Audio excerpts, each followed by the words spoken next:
So ఈరోజు మన ముందుకొచ్చిన మేడం ఫ్రమ్ కరీంనగర్. సో అక్కడ సార్ క్లాసెస్ ఏర్పాటు చేస్తూ సద్గురు మూమెంట్ని కర్మధ్యానం, కర్మ విపాకం అందరికీ ఎక్స్ప్లెయిన్ చేస్తున్నారు. అలానే మేడం ధ్యానంలోకి సత్యాన్వేషణ కోసం వచ్చారు మాస్టర్స్. అలాగనే తనదైన శైలిలో అందరికీ కౌన్సిలింగ్ ఇస్తూ అందరినీ అవేర్నెస్లోకి తీసుకొస్తూ వాళ్ళకి హెల్ప్ చేస్తున్నారు. So let's welcome Bharati madam to the session today. ఈరోజు విష్ణుతత్వం గురించి తన యొక్క అభిప్రాయాన్ని చెప్పడానికి వచ్చారు. Welcome to you madam, over to you. Okay Amulya madam, thank you so much. Friends అందరికీ హాయ్, నమస్కారం. వాయిస్ ఓకే కదా madam? Okay, thank you. Friends, ముందుగా అందరూ కూడా శ్రద్ధగా వినండి చెప్పేది. ట్రాన్స్ఫర్మేషన్ అనేది గోదామాతలో ఎలా జరిగిందో అది మన లోపల మనం ఎలా ట్రాన్స్ఫర్మేషన్ అవ్వాలి అని అంటే మనం మార్చుకోవాల్సినవి ఏంటివి అన్నది తెలుసుకుందాము. ఇక్కడ ఆ అమ్మ గురించే తెలుసుకుందాము. సో ముందుగా ఒక్క నిమిషం,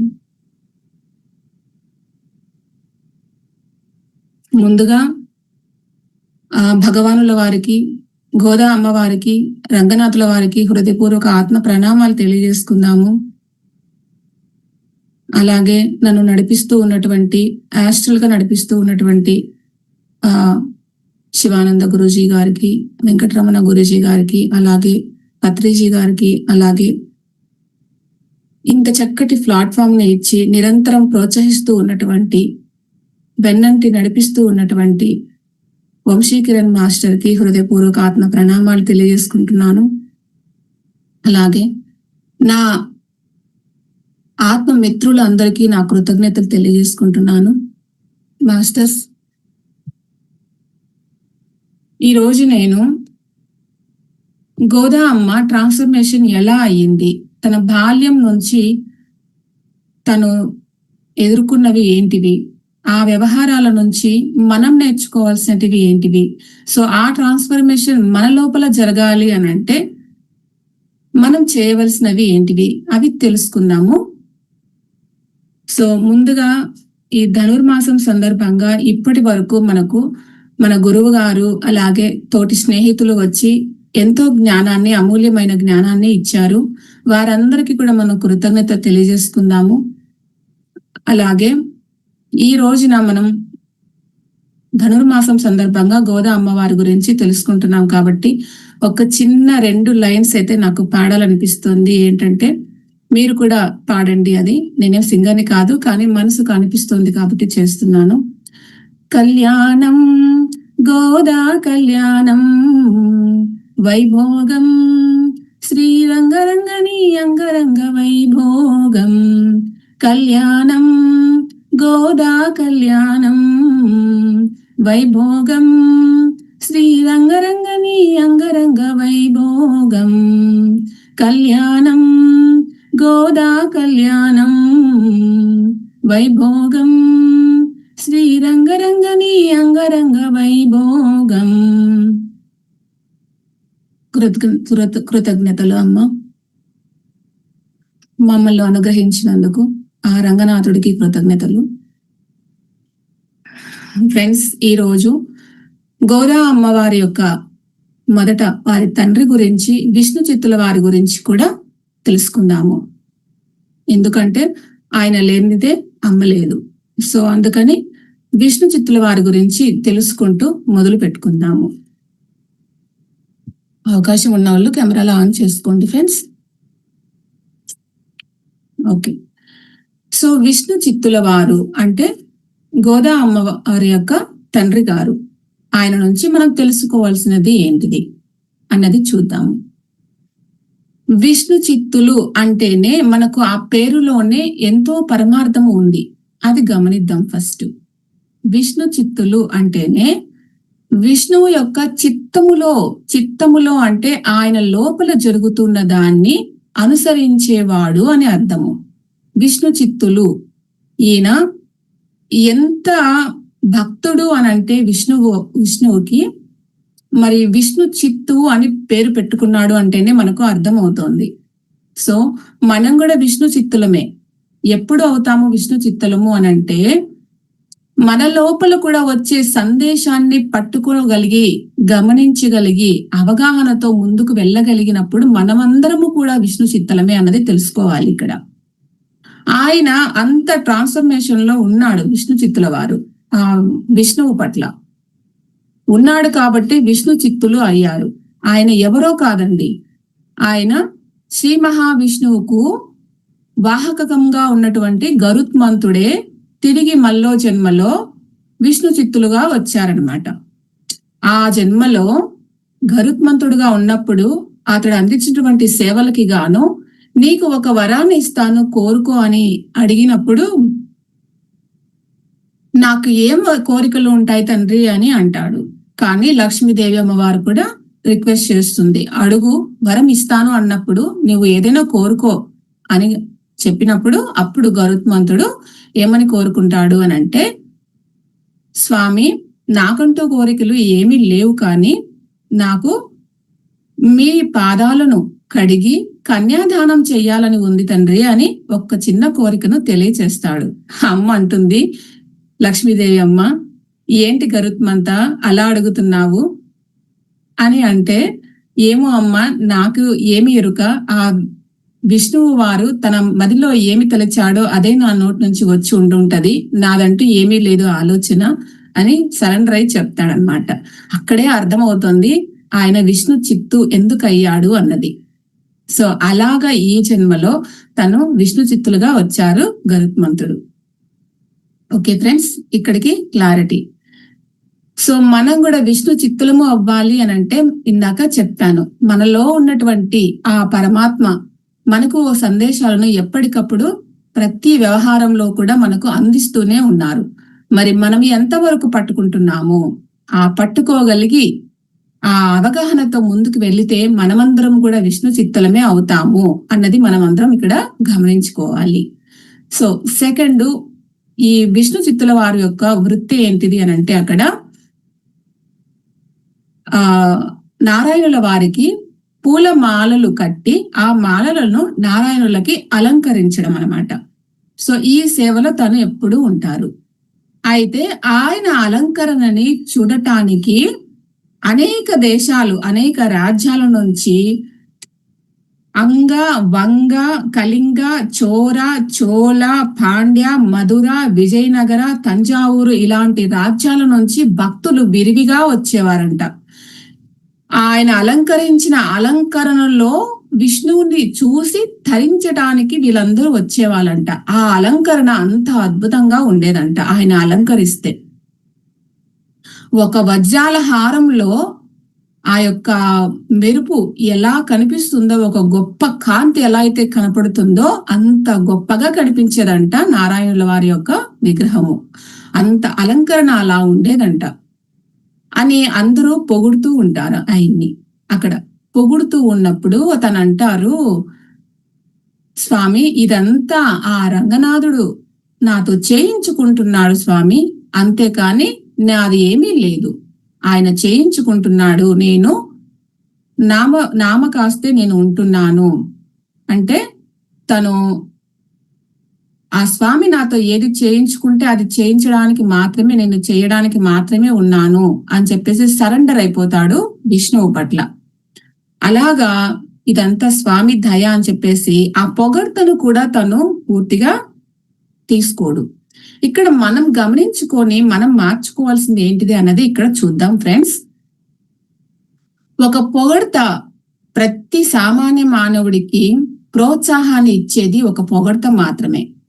ఆ పొగడ్తతోటే మరింత ముందుకు వెళ్తూ ఉంటారు. కానీ ఆ పొగడ్త ఏ దానికి దారి తీస్తుంది అన్నది కూడా ఇక్కడ గమనిద్దాము.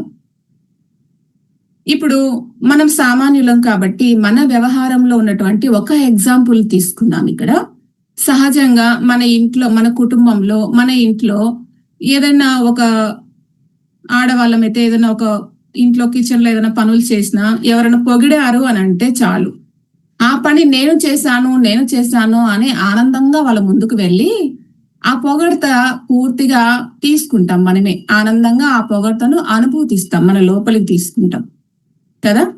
అదే ఏ బిజినెస్ లో అయినా ఎవరైనా భలే రాణిస్తున్నారు మీరు అని అన్నా కూడా అంతే పొగడ్తను తీసుకుంటారు, ఆనందాన్ని అనుభూతిస్తారు. అంతవరకు ఓకే, బాగుంది. ఆ పొగడ్త ఎక్కడ దాకా తీసుకోవాలి, మరి ఆ పొగడ్తను తీసుకోవద్దా, ఆ అనుభూతులను తీసుకోవద్దా, అనుభూతించవలసిన అవసరం లేదా అని అంటే అవసరం ఉంది. ఎంతవరకు ఆ అనుభూతిని అనుభూతించాలి అనంటే అది వర్తమానంలో ఉండి ఆ అనుభూతిని ఆస్వాదించాలి. తిరిగి దాన్ని నువ్వు నీ మదిలోన పెట్టుకొని అలానే ఉంచుకోవాల్సిన అవసరం లేదు.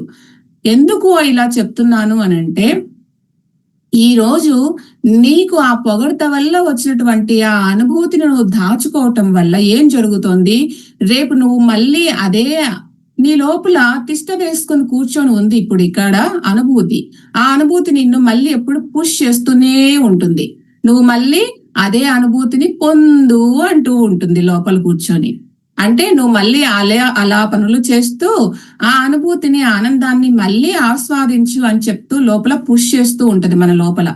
సో నువ్వేం చేస్తావు, మళ్ళీ అదే ఆనందం అనుభవించాలి కాబట్టి నువ్వు మళ్ళా అంతకు మించి పొగడ్తలు పొందడం కోసం ఇంకా ఏవేవో పనులు చేస్తూ ఉంటావు, అక్కడ నుంచి స్టార్ట్ చేస్తావు.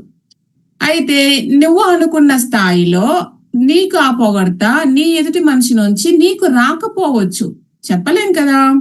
సో రాకపోవచ్చు, ఆ పొగడ్త నీకు రాకుండా నీ పక్కన వాళ్ళకి ఎవరికైనా వచ్చి ఉండొచ్చు. అప్పుడు నువ్వేం చేస్తావు, నువ్వు ఆశించి ఎదురు చూస్తూ ఉన్న ఆ పొగడ్త నీకు రాకుండా పక్కన వాళ్ళకు వచ్చింది అంటే నీ అనుభూతి ఇప్పుడు ఏమవుతోంది, నీ లోపల తిష్ట వేసుకొని కూర్చున్నటువంటి అనుభూతి, అదే అనుభూతి మళ్ళీ రావాలి అని ఆశించి నువ్వు ఉన్నప్పుడు నీకు రాకపోతే నీ లోపల రేగేటి ఏంటివి, అప్పుడు నీ గుణాలన్నీ బయటకు వస్తాయి. అప్పుడు ఆ మనిషి మీద, ఇచ్చిన మనిషి మీద, తీసుకున్న మనిషి మీద ఈర్ష్య వస్తుంది, అసూయ వస్తుంది, ద్వేషం వస్తుంది, ఆవేశం వస్తుంది. ఇవన్నీ నీలో ఉన్నటువంటి గుణాలు. ఆవేశం, ఇంకా ఆ టైంలో ఏం మాట్లాడతావో ఏమో నీ కంట్రోల్లో నువ్వు ఉండవు. ఆ ఎదుటి మనిషిని తప్పు పడతావు, ఇచ్చిన మనిషిని తప్పు పడతావు, వాళ్ళకి అర్హతే లేదు అయినా వాళ్ళకి ఎందుకు ఇచ్చారు అని మాట్లాడతావు. ఇలాగా ప్రతి వ్యవహారంలో కూడా గమనించండి, మన లోపల ఎందుకు ఈ బుద్ధులన్నీ ఉన్నాయి, ఎందుకు ఉన్నాయి అనంటే నువ్వు ఈ అనుభూతుల్ని నీ లోపల అలా పెట్టేసుకుని ఉన్నావు కాబట్టి ఆ అనుభూతుల తాలూకు ఆలోచనలు ఎప్పుడు కూడా నీ లోపల నుంచి, నీ కడుపులో నుంచి అవి పుష్ చేస్తూ ఉన్నాయి. అదే అనుభూతుల్ని మళ్ళీ పొందు, అదే ఆనందాన్ని మళ్ళీ పొందు, ఆ అనుభవాలను మళ్ళీ పొందు అని చెప్పేసి. అందుకని మనం ఏం చేయాలి అనంటే ఆ అనుభూతులని వర్తమానంలో ఉండి అనుభవించాలి తప్ప గతంలో అనుభూతులను తీసుకొని ప్రజెంట్ లో వ్యక్తం చేస్తూ కూర్చుంటే అది నీ జీవితానికి ముప్పు అన్నది ఇక్కడ మనం తెలుసుకోవాల్సి ఉంది. ఓకేనా. సో అందుకనే ఇక్కడ మనకు నేర్పిస్తున్నారు విష్ణు చిత్తుల వారు. సో ఆయనకి కృతజ్ఞతలు. నెక్స్ట్ మరి విష్ణు చిత్తుల వారు మనకు నెక్స్ట్ ఏం నేర్పించబోతున్నారు అని అంటే, ఆ గుడిలోన విల్లిపుత్తూరు ఆలయంలో, ఆ ఊరిలో రంగనాథుడి యొక్క ఆలయంలో అఖండం అనేది ఎప్పుడు వెలుగుతూ ఉంటుంది. పోయిగై ఆల్వారు స్వామి అక్కడ అఖండము వెలిగించారు, అది ఎప్పటికీ వెలుగుతూ ఉంటుంది.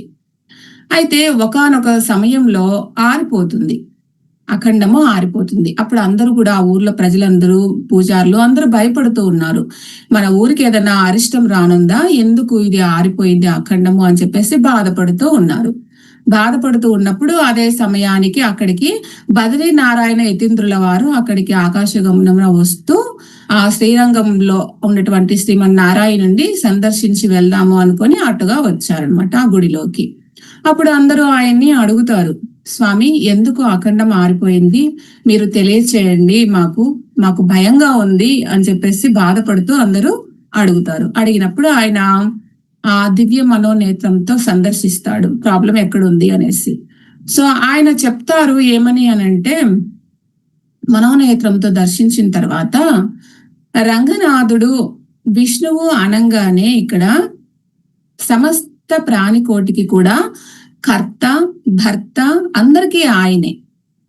ఇక్కడ సర్వ ప్రాణి కూడా తమదైన ఈ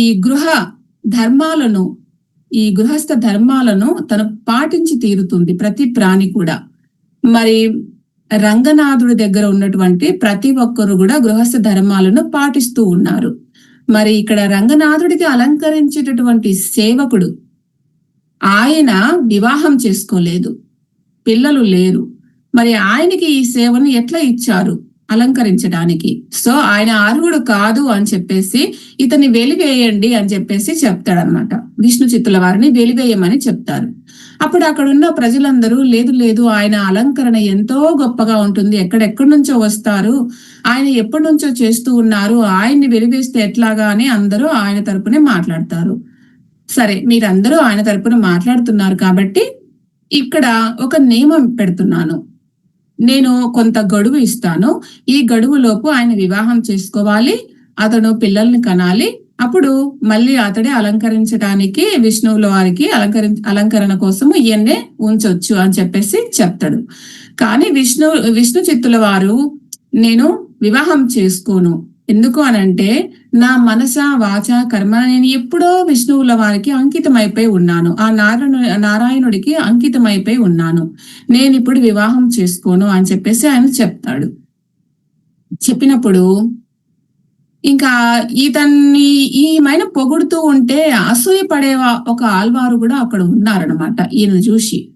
సో ఆయన ఇదే ఛాన్స్ అనుకొని ఆ ఆలయం నుంచి అతన్ని తోసేస్తారు, గుడి నుంచి బయటకి.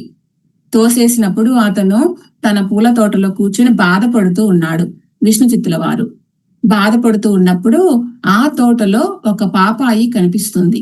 ఆ పాపాయి తాలూకు ఎవరైనా ఉన్నారా ఏంటి అని ఆ పాపాయిని తీసుకొని చూస్తాడు, ఎవ్వరూ లేరు.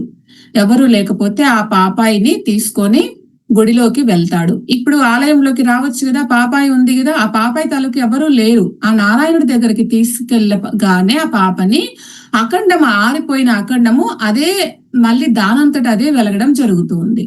ఇది ఎంత అద్భుతమో అనుకొని ఆనందపడతారు అందరూ కూడా. అక్కడున్న వారందరూ కూడా ఈ పాపాయి మీ తాలూకు పాపాయ అని అడిగితే కాదు, ఎవ్వరు మా పాపాయి కాదు అని అంటారు. సరే, అప్పుడు విష్ణు చిత్తుల వారు సరే ఈ పాపని నేనే తల్లి తండ్రి, ఈ పాపకు అన్ని నేనే అయి పెంచుకుంటాను అని చెప్పేసి తను అప్పటి నుంచి ఆ పాపను ఆలనా పాలన చూసుకుంటూ వస్తున్నాడు. ఆ పాపాయే మన గోదా అమ్మవారు. ఓకే ఫ్రెండ్స్, సో ఇక్కడ మనం తెలుసుకోవాల్సిన ముఖ్యమైన పాయింట్ ఏంటిది, మనకు ఏం నేర్పించారు ఇప్పుడు ఇక్కడ విష్ణు చిత్తుల వారు అనంటే, ఆయన విష్ణువుల పట్ల ఉన్నటువంటి స్థిత ప్రజ్ఞత, ఆ నిశ్చల స్థితి, తనను తాను భగవంతునికి అర్పించుకున్నటువంటి ఆ స్థితి, అలాంటి సమయంలో తను ఎదుర్కొన్నటువంటి పరీక్షలు, ఎంతటి పరీక్ష వచ్చినప్పటికీ కూడా తను ఎలా అయితే తనను తాను అర్పించుకున్నాడో దానికి స్థితప్రజ్ఞుడై ఉన్నాడు. అది మనందరికీ ఇక్కడ నేర్పిస్తున్నాడు. ఎంత పెద్ద పరీక్షలు ఆయనకి, విష్ణువు అంటే ఎనలేని ప్రేమ, ఎనలేని భక్తి. మరి అంతటి ఆ భక్తిలో అతన్ని వెలివేస్తే, ఆ సేవ చేసుకోనేకుండా చేస్తే తన ప్రాణం పైనే పోయింది. అలాంటి సమయంలో కూడా తను వివాహం చేసుకోవడానికి తానంటూ ఏమీ లేదు కదా, నేను ఎప్పుడో అంకితమైపోయాను కదా నా తండ్రికి నేను అని చెప్పేసి తను బాధపడ్డాడే తప్ప పెళ్లి చేసుకోవడానికి ఇష్టపడలేదు. సో అలాంటి పరీక్షను కూడా తను ఎదుర్కొన్నప్పుడే ఆ గోదా అమ్మవారు అక్కడ ప్రత్యక్షమయ్యింది, మళ్ళీ తనని అర్హుడిని చేసింది ఆ సేవకి. సో ఇక్కడ మనకి ఆ అంకిత భావాన్ని నేర్పిస్తున్నారు. ఇక్కడ ఈ సందర్భంగా నేను ఇక్కడ ఒక ఎగ్జాంపుల్ ను కూడా చెప్పదలుచుకున్నాను ఫ్రెండ్స్, ఇది కూడా దానికి రిలేటెడ్ గా ఉంటుంది కాబట్టి. ఓకేనా? సో ఇదందరికి కూడా మనకు తెలిసినదే ఈ ఎగ్జాంపుల్. ప్రహ్లాదుడు హిరణ్యకశిపుడు గురించి తెలుసుకుందాం ఈ సందర్భంగా. ప్రహ్లాదుడు ఎంతటి అంకిత భావము నారాయణుడి పట్ల ఒక్కసారి గుర్తు చేసుకోండి. తండ్రి కొండ మీద నుంచి తోసేస్తాడు, పాముతో కరిపిస్తాడు, సముద్రంలో పడేస్తారు, అగ్నిలో పడేస్తారు, విషం పెడతారు ఆహారంలో. ఏనైనా పెట్టు, నేను సిద్ధం అన్నిటికీ, ఎందుకంటే చేసేది, చేయించేది, ఉండేది అన్ని ఆ నారాయణుడే కదా, నువ్వేమైనా చేసుకున్నాను, నేను సిద్ధంగా ఉన్నాను అని ఎప్పుడు కూడా తను ఆ సంసిద్ధతగా ఉంటాడనమాట. అంటే ఇక్కడ ప్రహ్లాదుడు తపస్సు చేసిన మనిషే, గొప్ప మనిషే, నారాయణుడికి అంకితమైనటువంటి మనిషే. అలాగే హిరణ్యకశిపుడు కూడా ఒక గొప్ప మనిషి. అతను కూడా ఎంతో సాధన చేశాడు.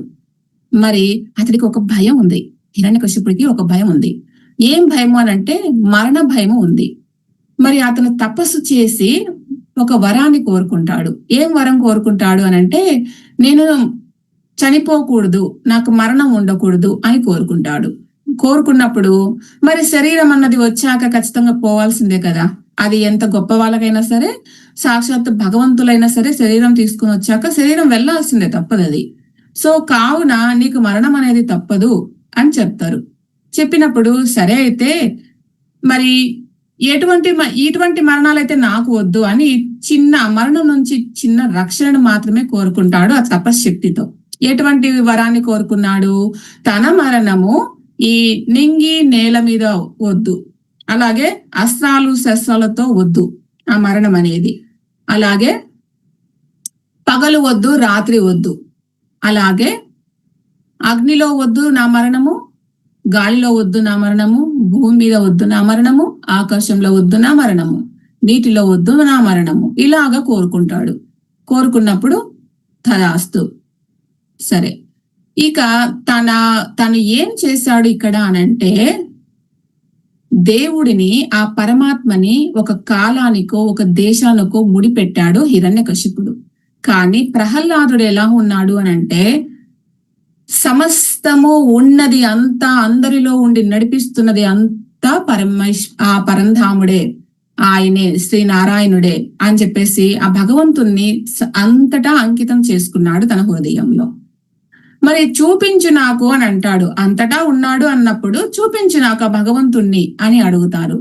అంటే అందుగలడు ఇందుగలడు, ఎందెందు వెతికినా అందందే కలడు ఆ విష్ణువు, ఆ నారాయణుడు అని చెప్పేసి తను తెలియచేస్తాడు. మనకు ఆ తర్వాత జరిగిందంతా తెలుసు. అలాగా ఆ స్తంభంలో నుంచి చూపించమంటే స్తంభంలో నుంచి ప్రత్యక్షమవుతాడు. ఆ తర్వాత నింగి నేల కాకుండా, బయట పగలు రేయి కాకుండా, తను సాయం సంధ్యా వేళల్లో తన తొడ మీద పడుకోబెట్టుకి, తన అస్త్రాలు శస్త్రాలతో కాకుండా తన గోర్లతో పొట్టను చీల్చి అతనికి మరణాన్ని ఇవ్వడం జరిగింది. ఇదంతా మనకు తెలుసు. నెక్స్ట్ అంటే ఇక్కడ తనకి ఎటువంటి పరీక్షలు పెట్టినప్పుడు కూడా, ప్రహ్లాదుడికి స్వయంగా తండ్రే ఎన్ని పరీక్షలు పెట్టినప్పటికీ కూడా నారాయణుడి పట్ల తనకున్నటువంటి అంకిత భావము ఎంత గొప్పగా ఉన్నది, అది మనం పట్టుకోవాలి. ఇక్కడ మనం కూడా సాధనలు చేస్తూ ఉన్నాము. ఎంతో సంకల్పం ఎంతో గొప్పగా చేస్తాము. ఇది చేయాలి, ఇది తెలుసుకోవాలి, ఇలా ఎదగాలి, ఈ పని చేయాలి అనేసి మనము ఆ సమయానికి ఎంతో గట్టిగా సంకల్పం చేసుకుంటాము. కానీ ఆ సంకల్పంలో ఎంతవరకు నిలబడగలుగుతున్నాము, మనము అనుకున్న దాని మీద ఎంతవరకు స్టెబిలిటీగా ఉండగలుగుతున్నాము, ఒక్కసారి క్వశ్చన్ వేసుకోండి. అలా నిలబడగలిగితే ఈ రోజు ఇప్పటికీ అలానే ఉంటున్నాము ఎందుకు? మరి మన సాధనలు ఏళ్ల తరబడి సాధనలు చేస్తున్నాము.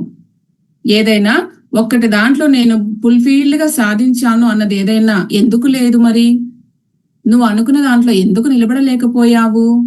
ఎక్కడ లోపం వస్తుంది? సో వీటన్నిటిని మనం గమనించుకుంటే మనలో ఉన్న లోపాలను మనమే పట్టుకోగలుగుతాము. అప్పుడు మనం కూడా మన లోపాలను ఎప్పుడైతే పట్టుకొని అవగాహనతో ముందుకు వెళ్తామో, అప్పుడు మనం కూడా వారిలాగా ఆ స్థిర చిత్తంతో ముందుకు వెళ్ళగలుగుతాము. అది మనకి ఇక్కడ విష్ణు చిత్తుల వారు నేర్పించారు. తనకు పెట్టినటువంటి పరీక్షల్లోంచి తను నెగ్గి చూపించారు. ఇది ఫ్రెండ్స్, దీని నుంచి మనము నేర్చుకున్నాము. నెక్స్ట్ ఇప్పుడు ఏం నేర్చుకోబోతున్నాము అని అంటే, ఆ అమ్మని, చిన్న పాపగా ఉన్న గోదా అమ్మని తనే తల్లి తండ్రి అయ్యి పెంచుతూ ఉన్నాడు ఇక్కడ విష్ణు చిత్తుల వారు. పెంచుతూ ఉన్నప్పుడు తను మాలలు కడతాడు కదా పూలతో. అలాగనే ఒక పూల చెండుని పాపకు ఆడుకోవటానికి తయారు చేసి ఇచ్చాడు. తయారు చేసి ఇచ్చినప్పుడు పాప ఎగరేసుకుంటూ ఆడుకుంటూ అలాగా ఎగరేస్తూ ఉన్నప్పుడు ఆ బంతి కాస్త ఆ కోనేరులో పడిపోయింది. సో నెమ్మదిగా మెట్లమ్మడి దిగి ఆ కోనేరు దగ్గరికి, వాటర్ దగ్గరికి వెళ్ళింది. వెళ్తే అది నీళ్ళల్లో కొద్దిగా లోపలికి ఉంది ఆ చెండు, ఆ బంతి చెండు. సో చూస్తుంది, ప్రయత్నిస్తుంది, దాన్ని తీసుకోలేదు. అంతలోపు అక్కడ ఒక పాము కనిపిస్తే భయపడుతుంది. భయపడి నాన్న నాన్న అని పిలుస్తుంది. వాళ్ళ తండ్రికి వినిపించదు. అక్కడ వినిపించినప్పుడు తను చిన్నప్పటి నుంచి ఆలనా పాలన తన తండ్రి తను చూసుకుంటూ ముద్దలు తినిపిస్తూ తనకెప్పుడు కృష్ణుడి యొక్క కథలు చెప్తూ ఆ పాపను పెంచుతాడు విష్ణు చిత్తుడు. అప్పటికి కొద్దిగా ఒక 7-8 సంవత్సరాల పాప అయ్యింది అప్పటికి. సో తను తెలుసుకున్నటువంటి కృష్ణుడి గురించి గుర్తుకు చేసుకొని అప్పుడు కృష్ణుడిని పిలుస్తుంది. కళ్ళు మూసుకొని కృష్ణ కృష్ణ కృష్ణ అని పిలుస్తుంది పామును చూసి భయపడుతూ. అప్పుడు కృష్ణుడు అక్కడ ప్రత్యక్షం అవుతాడు. ఈ సందర్భంగా కూడా మనం నేర్చుకోవాల్సింది ఒకటి ఉంది ఫ్రెండ్స్. మనం మన పిల్లల్ని ఎలా పెంచుతున్నామో, ఏ కృష్ణుడి కథలో, ఏ రాముడి కథలో, ఏ భగవంతునికి సంబంధించిన కథలో మనము చెప్తూ మన పిల్లల్ని కూడా ఇలాగ పెంచితే వాళ్ళ లోపల వాళ్ళు కూడా చిన్నప్పటి నుంచే ఆ భక్తి తాలూకు, ఆ జ్ఞానం తాలూకు ఆ ఆలోచనలు అనేవి చిన్నప్పటి నుంచే వాళ్ళ లోపల అవగాహనకు వస్తూ ఉంటాయి. వాళ్ళ సమయం, వాళ్ళ టైం వచ్చినప్పుడు మనం చెప్పినవన్నీ గుర్తుకు వస్తూ ఉంటాయి. ఆ అవకాశం పెద్దలే ఇవ్వాలి, తల్లిదండ్రులే ఇవ్వాలి. ఈ రోజు పిల్లల్ని ఎలా మనం పెంచుతున్నాము అంటే సెల్ ఫోన్లు ఇచ్చి పెంచుతున్నాము. సెల్ ఫోన్ లో అన్ని బొమ్మలు చూపిస్తూ పెంచుతున్నాము. సో ఎక్కడ లోపం ఉంది? పిల్లలు వారు ఈ రోజున అలా ఉన్నారు అని బాధపడుతున్నాము అని అంటే మన పెంపకమే కదా లోపము. సో ఇది కూడా మనం ఇక్కడ గమనించుకోవాలి. అలాగా ఆ పాపకి కృష్ణుడు ప్రత్యక్షమయ్యి ఆ వయసు, ఆ అమ్మాయికి ఎంత వయసు ఉంటే ఆ అమ్మాయి కంటే కొంచెం పెద్ద వయసు, అలా ఆ చిన్ని కృష్ణుడు లాగానే ప్రత్యక్షమవుతాడు నారాయణుడు. ప్రత్యక్షమైన తర్వాత ఆ పాపను అక్కడ నుంచి చేపట్టుకొని తీసుకొస్తాడు పక్కకి. తీసుకొచ్చిన తర్వాత అప్పుడు వాళ్ళిద్దరి మధ్య ఒక సాంగత్యము, ఒక స్నేహము జరుగుతుంది. ఆ స్నేహంతో తను ఒక మాలను కృష్ణుడికి మెడలో వేస్తూ ఉంటే కృష్ణుడు అంటాడు, ఫస్ట్ నువ్వు వేసుకో, నువ్వు వేసుకొని నీకు బాగుంది అన్నప్పుడు నా మెడలో వెయ్యి అని అంటాడు. అప్పుడు పాప అంటుంది, కృష్ణ అలా తప్పు కదా, నేను నా మెడలో ధరించిన దాన్ని నీ మెడలో వేస్తే తప్పు కదా కృష్ణ అలా చేయటము అని అడుగుతుంది. అంటే లేదు గోదా, నువ్వు నేను ఒకటే, ఇద్దరము ఒకటే, తప్పేమీ లేదు. నువ్వు ఫస్ట్ వేసుకొని నువ్వు ధరించిన తర్వాత బాగుంది అన్నప్పుడే నాకు వెయ్యి అని అక్కడ చెప్తాడు. చెప్పినప్పుడు తాను అలానే చేస్తుంది. మెడలో వేసుకొని చూసి బాగుందా అని అడిగి బాగుంది అనుకున్నప్పుడే కృష్ణుడి మెడలో వేస్తుంది. సో ఇద్దరి మధ్య ఆ సాంగత్యం అనేది అక్కడి నుంచి స్టార్ట్ అవుతుంది. సో అయితే కృష్ణుడు ఎవరికి కనిపించడు, గోదాంబకి మాత్రమే కనిపిస్తూ ఉంటాడు ఇక్కడ. సో తను మళ్ళీ రోజు రావడము, ఆడుకోవడము ఇలాగా తరచు జరుగుతూ ఉంది. వాళ్ళ ఇంట్లోకి వెళ్ళి వెన్న తినడము ఇలాగా జరుగుతూ ఉంది.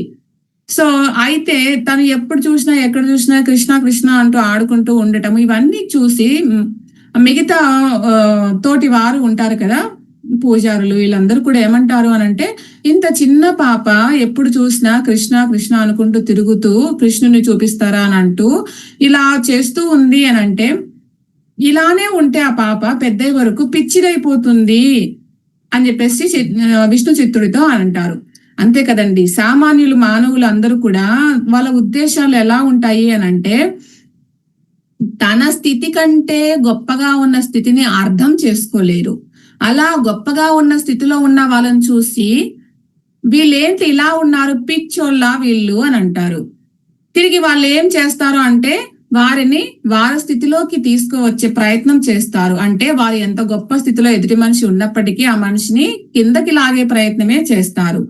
ఎందుకంటే తిను ఉన్న స్థితిలోనే ఎదుటి మనిషి కూడా ఉన్నప్పుడే వీళ్ళకు మంచోళ్ళుగా కనపడతారు. అదే సాటిస్ఫై వాడికి.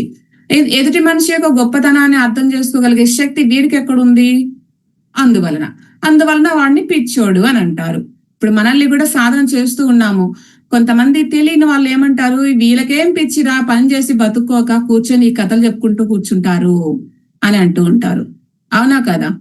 మనము వాళ్ళకి పిచ్చోళ్ళలాగే కనిపిస్తాము. కానీ ఎవరిది వాళ్ళకే తెలుసు మనం ఎందుకు ఇంత కష్టపడుతున్నాము ఈ జ్ఞానం కోసము అని. వాళ్ళకేమో అదే ఆనందం, పనే ఆనందం, పనిలోనూ ఆనందం ఉంది. కానీ పక్కన వాడిని అర్థం చేసుకోగలంత అవగాహన వాళ్ళకి ఉండదు. అదొకటి లోపం అంతే. సో అలాగా వీళ్ళందరూ విష్ణు చిత్తుడిని పుష్ చేస్తూ ఉంటారు. ఆ అమ్మాయి ఇలా ఉంటే ఎలాగా పిచ్చిదైపోతుంది, కృష్ణ కృష్ణ అనుకుంటూ, అసలే కృష్ణ భక్తురాలు పుట్టిన దగ్గర నుంచి తను ఇలా నువ్వు వదిలేస్తే ఎట్లాగా అని చెప్పి వాళ్ళందరూ అంటూ ఉంటే విష్ణు చిత్తుడు ఏం చేస్తాడు, సరే మనము ఈ పాపని గురుకులంలో వదిలేస్తాను, గురుకులంలో వదిలేస్తే అక్కడ తోటి స్నేహితులతో కలిసినప్పుడు ఆడుకుంటున్నప్పుడన్నా కొంచెం ఇది మరిచిపోయి మార్పు వస్తుందేమో చూద్దాము అని చెప్పేసి గురుకులంలో తీసుకెళ్లి వదిలిపెట్టి వస్తాడు విష్ణు చిత్తుల వారు గోదామ్మని. సో అక్కడ పాప పెరిగి పెద్ద అవుతుంది, యుక్త వయసురాలు అవుతుంది, యవ్వన వయసు వచ్చేస్తుంది పాపకి.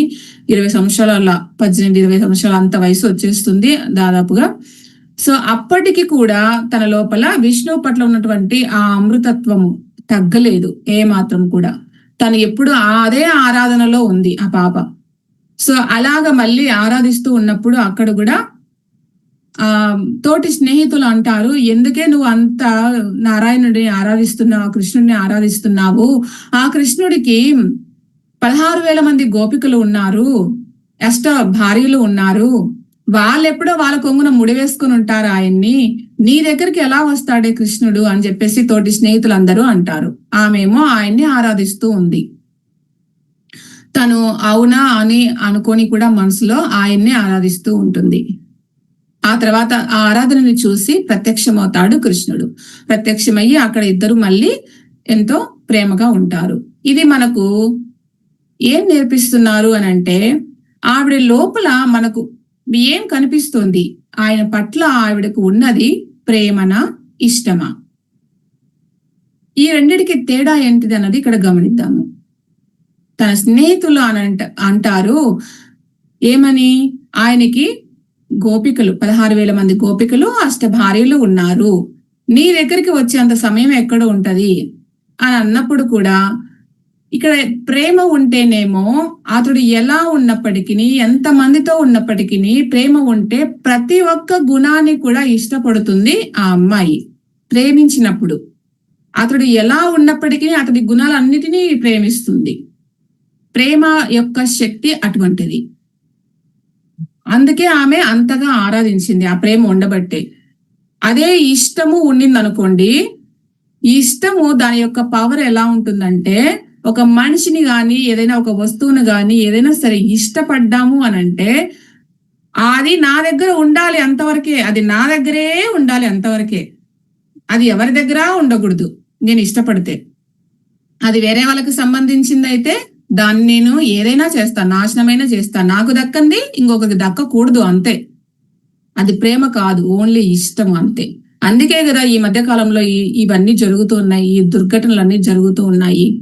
నాకు దక్కనిది ఇంకొకరికి దక్కకూడదు, దానికి నేను ఏమైనా తెగిస్తాను ఇంకా చేయటానికి, అది నాకు సంబంధం లేదు ఇంకా అంతే, ఫైనల్ జడ్జిమెంట్ అంతే.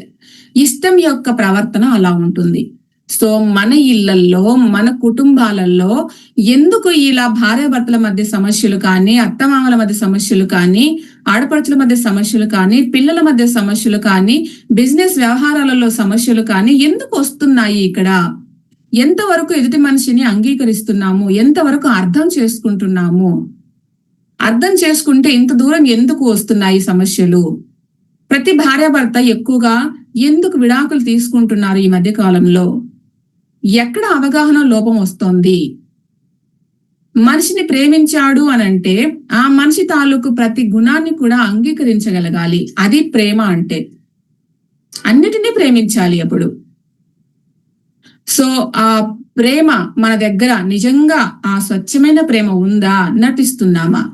కేవలము ఇష్టం మాత్రమే ఉందా మన లోపల అన్నది గనక మనము ఈ సందర్భంగా ప్రతి ఒక్కరము గమనించుకుంటే మన కుటుంబాలన్నీ ఎంతో పరమానందంగా జీవిస్తాము. మనకు సంసారాలన్నీ ఎంతో అద్భుతంగా ఉంటాయి. అత్తామామలతో ఎంతో కలిసిమెలిసి బ్రతకొచ్చు. ఉమ్మడి కుటుంబాలు కూడా నిలబడగలుగుతాయి ఆ ప్రేమ ఉంటే. ఏది పట్టుకున్నా అది అద్భుతంగా ఉంటుంది ఆ ప్రేమ ఉంటే. సో ఇది మనకి ఇక్కడ గోదామ్మ నేర్పిస్తున్నారు. ఇది తీసుకుందాం ఫ్రెండ్స్. నెక్స్ట్ మనకు నేర్పించబోతున్నది ఏంటిది అంటే, అక్కడ ఆ దేశంలో మనకి పాండ్య భూపతి అనే ఒక రాజు ఉన్నారు. ఆ రాజు నాస్తికుడు అన్నమాట. ఆయన మనకి ఏం నేర్పించబోతున్నాడు అనేది చూద్దాము. ఆ పాండ్య భూపతి రాజు. ఈయన నాస్తికుడు, దేవుడు లేడు అని దేవుడిని చూపించమని అడుగుతూ ఉంటాడు. మరి అందరూ కూడా ఎందుకు అనంటే ఆయన దగ్గర ఈ 4,000 ప్రబంధాలు, ఆల్వార్లు అందరూ రాసినటువంటి ప్రబంధాలు, నారాయణ ప్రబంధాలన్నిటినీ ఆయన హస్తంలో ఉన్నాయన్నమాట. ఎందుకు అనంటే ఈయన దేవుడు లేడు అని అంటాడు కాబట్టి అవి బయటకి విడుదల కానియకుండా తన దగ్గర దాచేసుకున్నాడు ఆ ప్రబంధాలన్నిటినీ. మనం ఇప్పుడు పాసురాలు అని మనం చెప్పుకుంటున్నాం కదా, ఆ పాసురాలే అనమాట. సో ఇవన్నీ ఆ రాజు దగ్గర ఉండిపోయాయి. ఆ జ్ఞానము బయటికి తెలియడం లేదు ఎవరికి కూడా ఇప్పుడు. సో ఈయనేమో నాస్తికుడు, దేవుడు లేడు, ఉంటే నాకు చూపించండి అని అడుగుతూ ఉంటాడు. మరి అక్కడ ఉన్న వాళ్ళందరూ కూడా, పూజారులు వాళ్ళందరూ కూడా భయపడుతూ విష్ణు చిత్తుల వారి వద్దకు వచ్చి అడుగుతారు, విష్ణు చిత్త, నువ్వే ఏదైనా చెయ్యి, నువ్వే సమర్థుడివి ఆ ప్రబంధాలను విడిపించుకొని తీసుకురావటానికి, అతడికి ఆ జ్ఞానాన్ని అందించటానికి నీకు మాత్రమే అర్హత ఉంది అని చెప్పి విష్ణు చిత్తుల వారి దగ్గరికి వెళ్ళి బాధపడుతూ అందరూ చెప్తారు. ఆయనేమో నేనేదో స్వామికి ఇలా పూలమాలలు కట్టి సేవ చేసుకునే ఒక సామాన్య మానవుడిని, నాకు ఇవంతా ఏమీ తెలియదు, నా వల్ల కాదు అని చెప్పేసి ఆయన పంపించేసి కూర్చొని బాధపడుతూ ఉంటాడు. బాధపడుతూ ఉన్నప్పుడు అతడి మనసులో అతనికి స్ఫురణకు వస్తుంది ఒక ఇన్ఫర్మేషన్. అదేంటిది అని అంటే, విష్ణు చిత్త, భవసాగరాన్ని దాటించి విష్ణు పాదాలను చేర్చే ఆ వేద పదం ఈ నారాయణ ప్రబంధం. అది ఎందరో ఆల్వారు మహానుభావులు చెప్పబడి ఈ లోకానికి సన్మార్గాన్ని చూపించేటటువంటి ఉపనిషత్తు సారమది. వాటిని పాండ్య భూపతి నాస్తికత్వంతో తన దగ్గర బంధించి ఉంచాడు. వాటిని తీసుకురావాలి. వైష్ణవ భక్త లోకానికి విష్ణు ప్రసాదంగా, విముక్తి మార్గంగా అందించాలి. అందుకు సమర్థుడవు నీవే. ఇది ఆ రంగనాథుడి యొక్క శాసనంగా భావించు అని చెప్పేసి తన సందేశము వస్తుంది తనకి. సో అప్పుడు గోదా అమ్మవారు కూడా అక్కడ, తండ్రి గారు మీరు వెళ్ళి రాజుగారి దగ్గరికి మాట్లాడండి. ఎందుకంటే ఆ మాట్లాడించేది ఎవరు కాదు, రంగనాథుడే కదా, ఆ కృష్ణుడే కదా మాట్లాడించేది అంటే, సరేనమ్మా నేను వెళ్తాను. మరి నేను అటు వెళ్తే నీ దగ్గర నీకు తోడు ఎవరుంటారమ్మా, నేను వదిలేసి నేను వెళ్తే ఎట్లాగా అని అంటాడు. అంటే ఆమె అంటుంది, తండ్రి గారు నిన్ను నన్ను అందరిని చూసుకునేవాడు ఆ నారాయణుడే, నాకేం భయం లేదు, మీరు వెళ్ళండి మాట్లాడండి అని చెప్పి ధైర్యంగా పంపిస్తుంది గోదా అమ్మవారు. సో అలాగా ఆయన విష్ణు చిత్తుల వారు రాజు దగ్గరికి వెళ్ళారు. రాజు దగ్గరికి వెళ్ళినప్పుడు రాజు అంటారు, రండి స్వామి అని చెప్పి బాగా ఘనంగానే అక్కడ ఆహ్వానం పలికినప్పుడు ఆయన అంటాడు, రాజు మేము నాస్తికులము అంటాడు. మేము నాస్తికులము అని అంటే, నాస్తికులు కాని వారు ఎవరూ లేరు ప్రభు అంటాడు సమాధానంగా. అంటే ఇక్కడ అర్థం ఏంటి అంటే, మనకు ఈ దేహంలో జీవుడు అనేవాడు లేకపోతే ఈ అస్థికలే కదా ఇవన్నీ, అస్థికలతో ఉన్నది అన్ని కూడా నాస్తికత్వమే. ఎప్పుడైతే అస్థికల్లోకి జీవుడు ఎప్పుడైతే వచ్చాడో అప్పుడే అక్కడ జీవాత్మ ఉంది, అప్పుడే ప్రాణం వచ్చింది, అప్పుడే ఈ అస్థికలలో ఉన్నది దేవుడే. దేవుడు ఎక్కడో లేడు, నీ లోపలే ఉన్నాడు దేవుడు అని చెప్పేసి అక్కడ చెప్పడం జరిగింది. సరే అయితే నాకు చెప్పడం కాదు, నిరూపించాలి అంటాడు. నిరూపించాలి అంటే అందరిలోనూ ఉన్నది ఒకటి పరమాత్మ, 2 జీవాత్మ, నీలో నాలో ఉన్నది ఆ జీవాత్మనే అని చెప్పేసి అక్కడ చెప్పడం జరిగింది విష్ణు చిత్తుల వారు. సరే నాకు అది చూపించు అని అడుగుతాడు, ఆ జీవాత్మను నాకు చూపించు అంటాడు. అప్పుడు విష్ణు చిత్తుల వారు ఒక బౌల్లో పాలు తెప్పించి, ఈ పాలల్లో వెన్న ఉన్నది చూడండి అంటాడు. రాజుకి విపరీతమైన కోపం వస్తుంది. పాలల్లో వెన్న ఎక్కడుంది చూపించు అని అంటున్నావు అని కోపంగా అడుగుతాడు. అడిగినప్పుడు ఆ పాలను చూపిస్తూ, మరి వెన్న ఎక్కడి నుంచి వస్తుంది అని అడుగుతాడు. వెన్న ఎక్కడి నుంచి వస్తుంది అంటే పెరుగు నుంచి వస్తుంది, ఆ పెరుగును చిలికినప్పుడు వెన్న వస్తుంది అని చెప్తాడు. మరి ఆ పెరుగు ఎక్కడి నుంచి వస్తుంది, పాలను కాచి తోడు పెట్టినప్పుడు, చల్లార్చి తోడు పెట్టినప్పుడు పెరుగు అవుతుంది అని అంటారు. అంటే పాలలో వెన్న ఉన్నట్టే కదా, పాలలో వెన్న ఉంది. మరి ఆ పాలల్లో పెరుగు లేకపోతే వెన్న ఎక్కడి నుంచి వచ్చింది అంటే పాలల్లో పెరుగు కూడా ఉంది. మరి ఆ పెరుగును చిలికి అందులో నుంచి ఆ వెన్నను తీసాము అని అంటే ఆ పెరుగులో కూడా వెన్న ఉంది, అంటే పాలల్లో వెన్న ఉంది అని అక్కడ చూపించడం జరిగిందనమాట. అంటే ఇక్కడ మనం తీసుకోవాల్సింది ఏంటంటే, ఈ సాధన అనేటటువంటి ఈ కవ్వంతో మన మనసును గనక చిలికితే బాగా, అప్పుడు మనలో ఉన్న ఆ పరంధాముని యొక్క నవనీతం అనేది బయటికి వస్తుంది, ఆ సుగంధం అనేది బయటికి వస్తుంది అని చెప్పేసి ఇక్కడ విష్ణు చిత్తుల వారు మనందరికీ తెలియజేస్తున్నారు ఈ సందర్భంగా. ఇది అయితే మళ్ళీ క్వశ్చన్ వేస్తాడు, మనుషులు చేయలేనిది భగవంతుడు చేయగలిగినది ఏంటిది అని అడుగుతాడు. ఏంటిది అని అడిగినప్పుడు విష్ణు చిత్తుల వారు ఇలా సమాధానం ఇచ్చారు, మనుషులు చేయలేనిది భగవంతుడు చేయగలిగినది ఏంటిది అంటే, ప్రభు మీరు ఒక్క క్షణము నన్ను మీ సింహాసనం మీద కూర్చోబెడతారా, చెప్తాను అని అంటాడు. సరే అని చెప్పేసి ఈయన దిగి వస్తాడు, ఈయన సింహాసనం పైకి ఎక్కి కూర్చుంటాడు విష్ణు చిత్తుల వారు. రాజు కిందకి దిగి వచ్చాడు.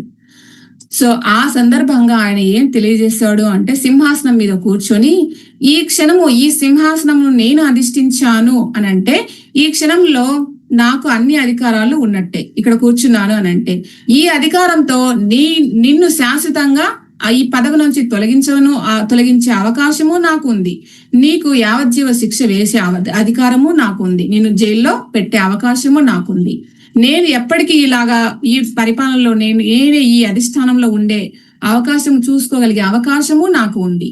ఈ క్షణం మీకు అర్థమవుతోందా?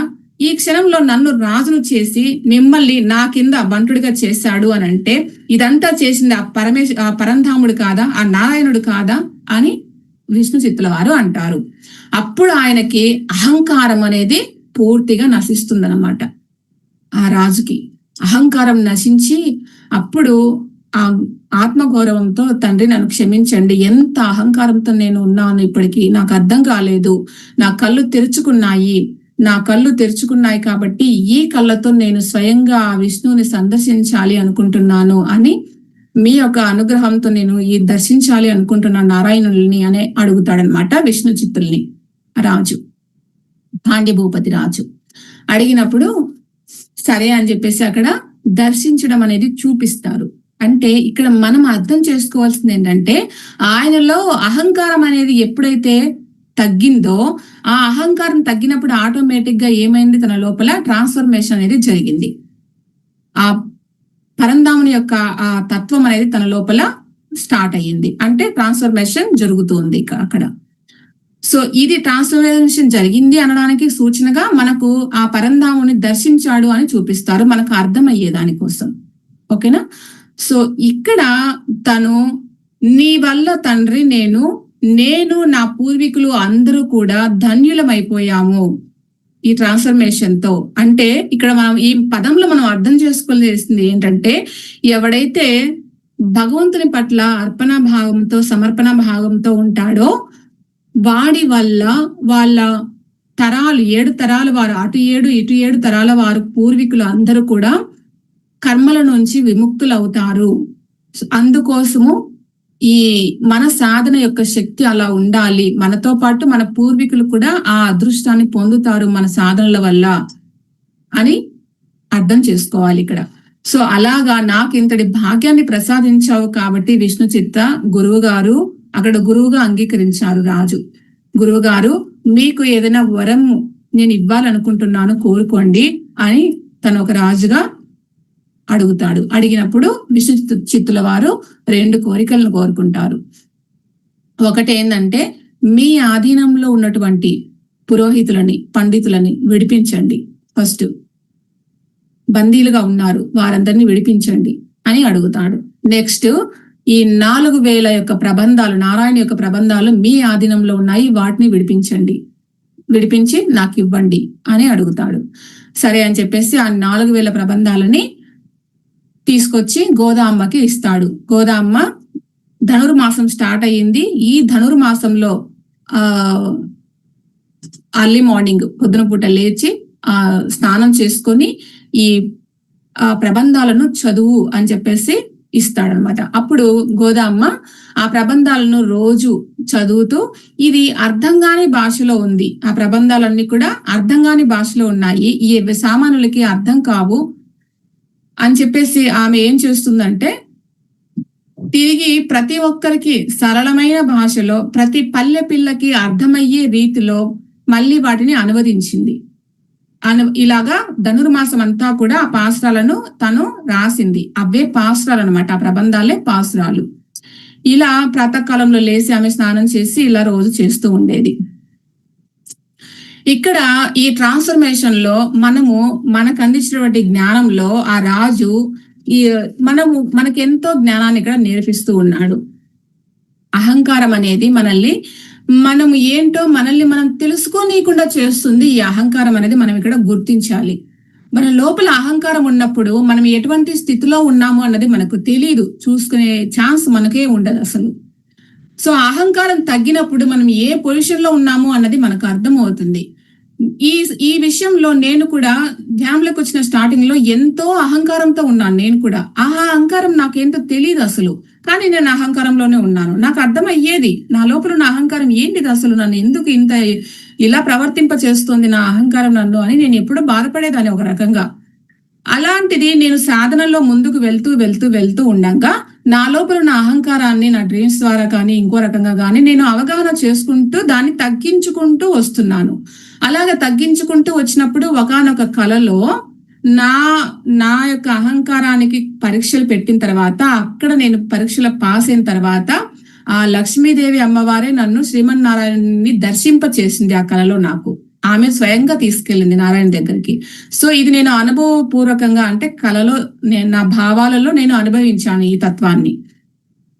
అది సో అందుకని మనల్ని మనము అవగాహన చేసుకోవాలి. ఇక్కడ ఏ తత్వంలో మనం ఉన్నాము అన్నది మనల్ని మనము చెక్ చేసుకుంటూ ఉన్నప్పుడే మన స్థితి మనకు అర్థమవుతూ వస్తుంది అన్నది ఇక్కడ మనం నేర్చుకుందాము. ఈ సందర్భంగా నేను ఇంకొక ఎగ్జాంపుల్ ను కూడా ఇక్కడ ఇవ్వాలి అని అనుకుంటున్నాను మాస్టర్స్. ఇక్కడ జనక మహారాజు తర్వాత అష్టావక్రుల గురించి కూడా మీకు అవగాహన ఉండి ఉండొచ్చు. టైం అవుతుంది కాబట్టి కొద్దిగా ఫాస్ట్ గానే చెప్తాను. జనక మహారాజు అనగానే మీరు సీతాదేవి యొక్క తండ్రి అని అనుకోవాకండి. జనక మహారాజు అంటేనే మిథిలా నగరాన్ని పరిపాలించే రాజు జనకుడు అనమాట.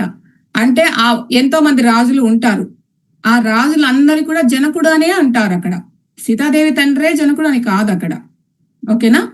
సో అలాగా అక్కడ ఉన్నటువంటి అప్పుడి జనకుడు తను ఏం చేసేవాడంటే, పండితులు ఉంటారు కదా, గురువులు శిష్యులకి ఈ బోధ చేస్తూ ఉంటారు కదా, వాళ్ళు ఆత్మజ్ఞానాన్ని ఆ బోధ చేస్తూ ఉన్నప్పుడు చేసే వాళ్ళను కానీ వింటూ ఉన్న వాళ్ళను కానీ బాగా ప్రోత్సహించేవాడు. ఆయన ప్రోత్సహిస్తూ బ్రహ్మోపదేశము అనేది ఒక గుర్రపు రివాలులో ఇటుపక్క కాలు పెట్టి, రివాకు అంటారు కదా గుర్రపు పెడలు, ఇటువైపు కాలు పెట్టి అటువైపు కాలు పెట్టే లోపు బ్రహ్మోపదేశము చేయవచ్చు అని శాస్త్రంలో ఉంది అని చెప్పేసి ఒక పదాన్ని అక్కడ చెప్పడం జరుగుతుంది. ఆ శాస్త్రాన్ని గురించి చెప్తూ ఆ గురువు శిష్యుడికి. మరి మన స్కూళ్ళల్లో మనము చదువుకుంటూ ఉన్నప్పుడు మన ప్రిన్సిపల్స్ అట్లాగా ఇన్స్పెక్షన్ వస్తూ ఉంటారుగా, చూసి వెళ్తూ ఉంటారుగా, వీళ్ళు ఏం చేస్తున్నారు, వీళ్ళ మాస్టర్స్ ఏం చెప్తున్నారు అంటూ చూసి వెళ్ళిపోతూ ఉంటారు కదా అప్పుడప్పుడు. అలాగా జనకుడు కూడా అక్కడున్న ఆ పాఠశాలలో కానీ గురువుల దగ్గరికి వెళ్ళి అలాగ చెక్ చేస్తూ పోతూ ఉన్నాడు. ఆ సమయంలో చెప్తున్న ఈ పాయింట్ ను ఆయన జనకుడు వింటాడు. అంటే గుర్రపు యొక్క రివాకుల్లో కాలు పెట్టి అటువైపు రెండో వైపు కాలు పెట్టే లోపే బ్రహ్మోపదేశము చేయవచ్చు అని చెప్పేసి అక్కడ ఉన్నది వింటాడు, చెప్తూ ఉన్నది వింటాడు. వినంగానే ఇది నిజమా అని అడుగుతాడు జనకుడు. నిజమా అని అంటే ఆ గురువు ఉండి, మరి శాస్త్రంలో ఉంది అని అంటే అది నిజమే అయి ఉంటుంది కదా అని గురువు గారు చెప్తారు. వీళ్ళందరూ కూడా బ్రాహ్మణులు, సామాన్య బ్రాహ్మణులు, పేద బ్రాహ్మణులు, వాళ్ళందరూ కూడా అక్కడ ఉన్న వాళ్ళు. ఆ రాజు యొక్క సాహచర్యంతో ఆయన ఏదైనా ప్రసాదిస్తే తీసుకొని బ్రతికేటటువంటి వాళ్ళందరూ కూడా. సో శాస్త్రంలో ఉంది అని అంటే ఇది నిజమే అయి ఉంటుంది కదా అని చెప్తారనమాట.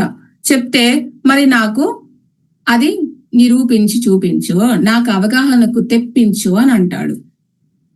అది ఆ బ్రహ్మోపదేశాన్ని నాకు అనుభవింప చెయ్యి అని అంటాడు. అలా చెయ్యి అన్నప్పుడు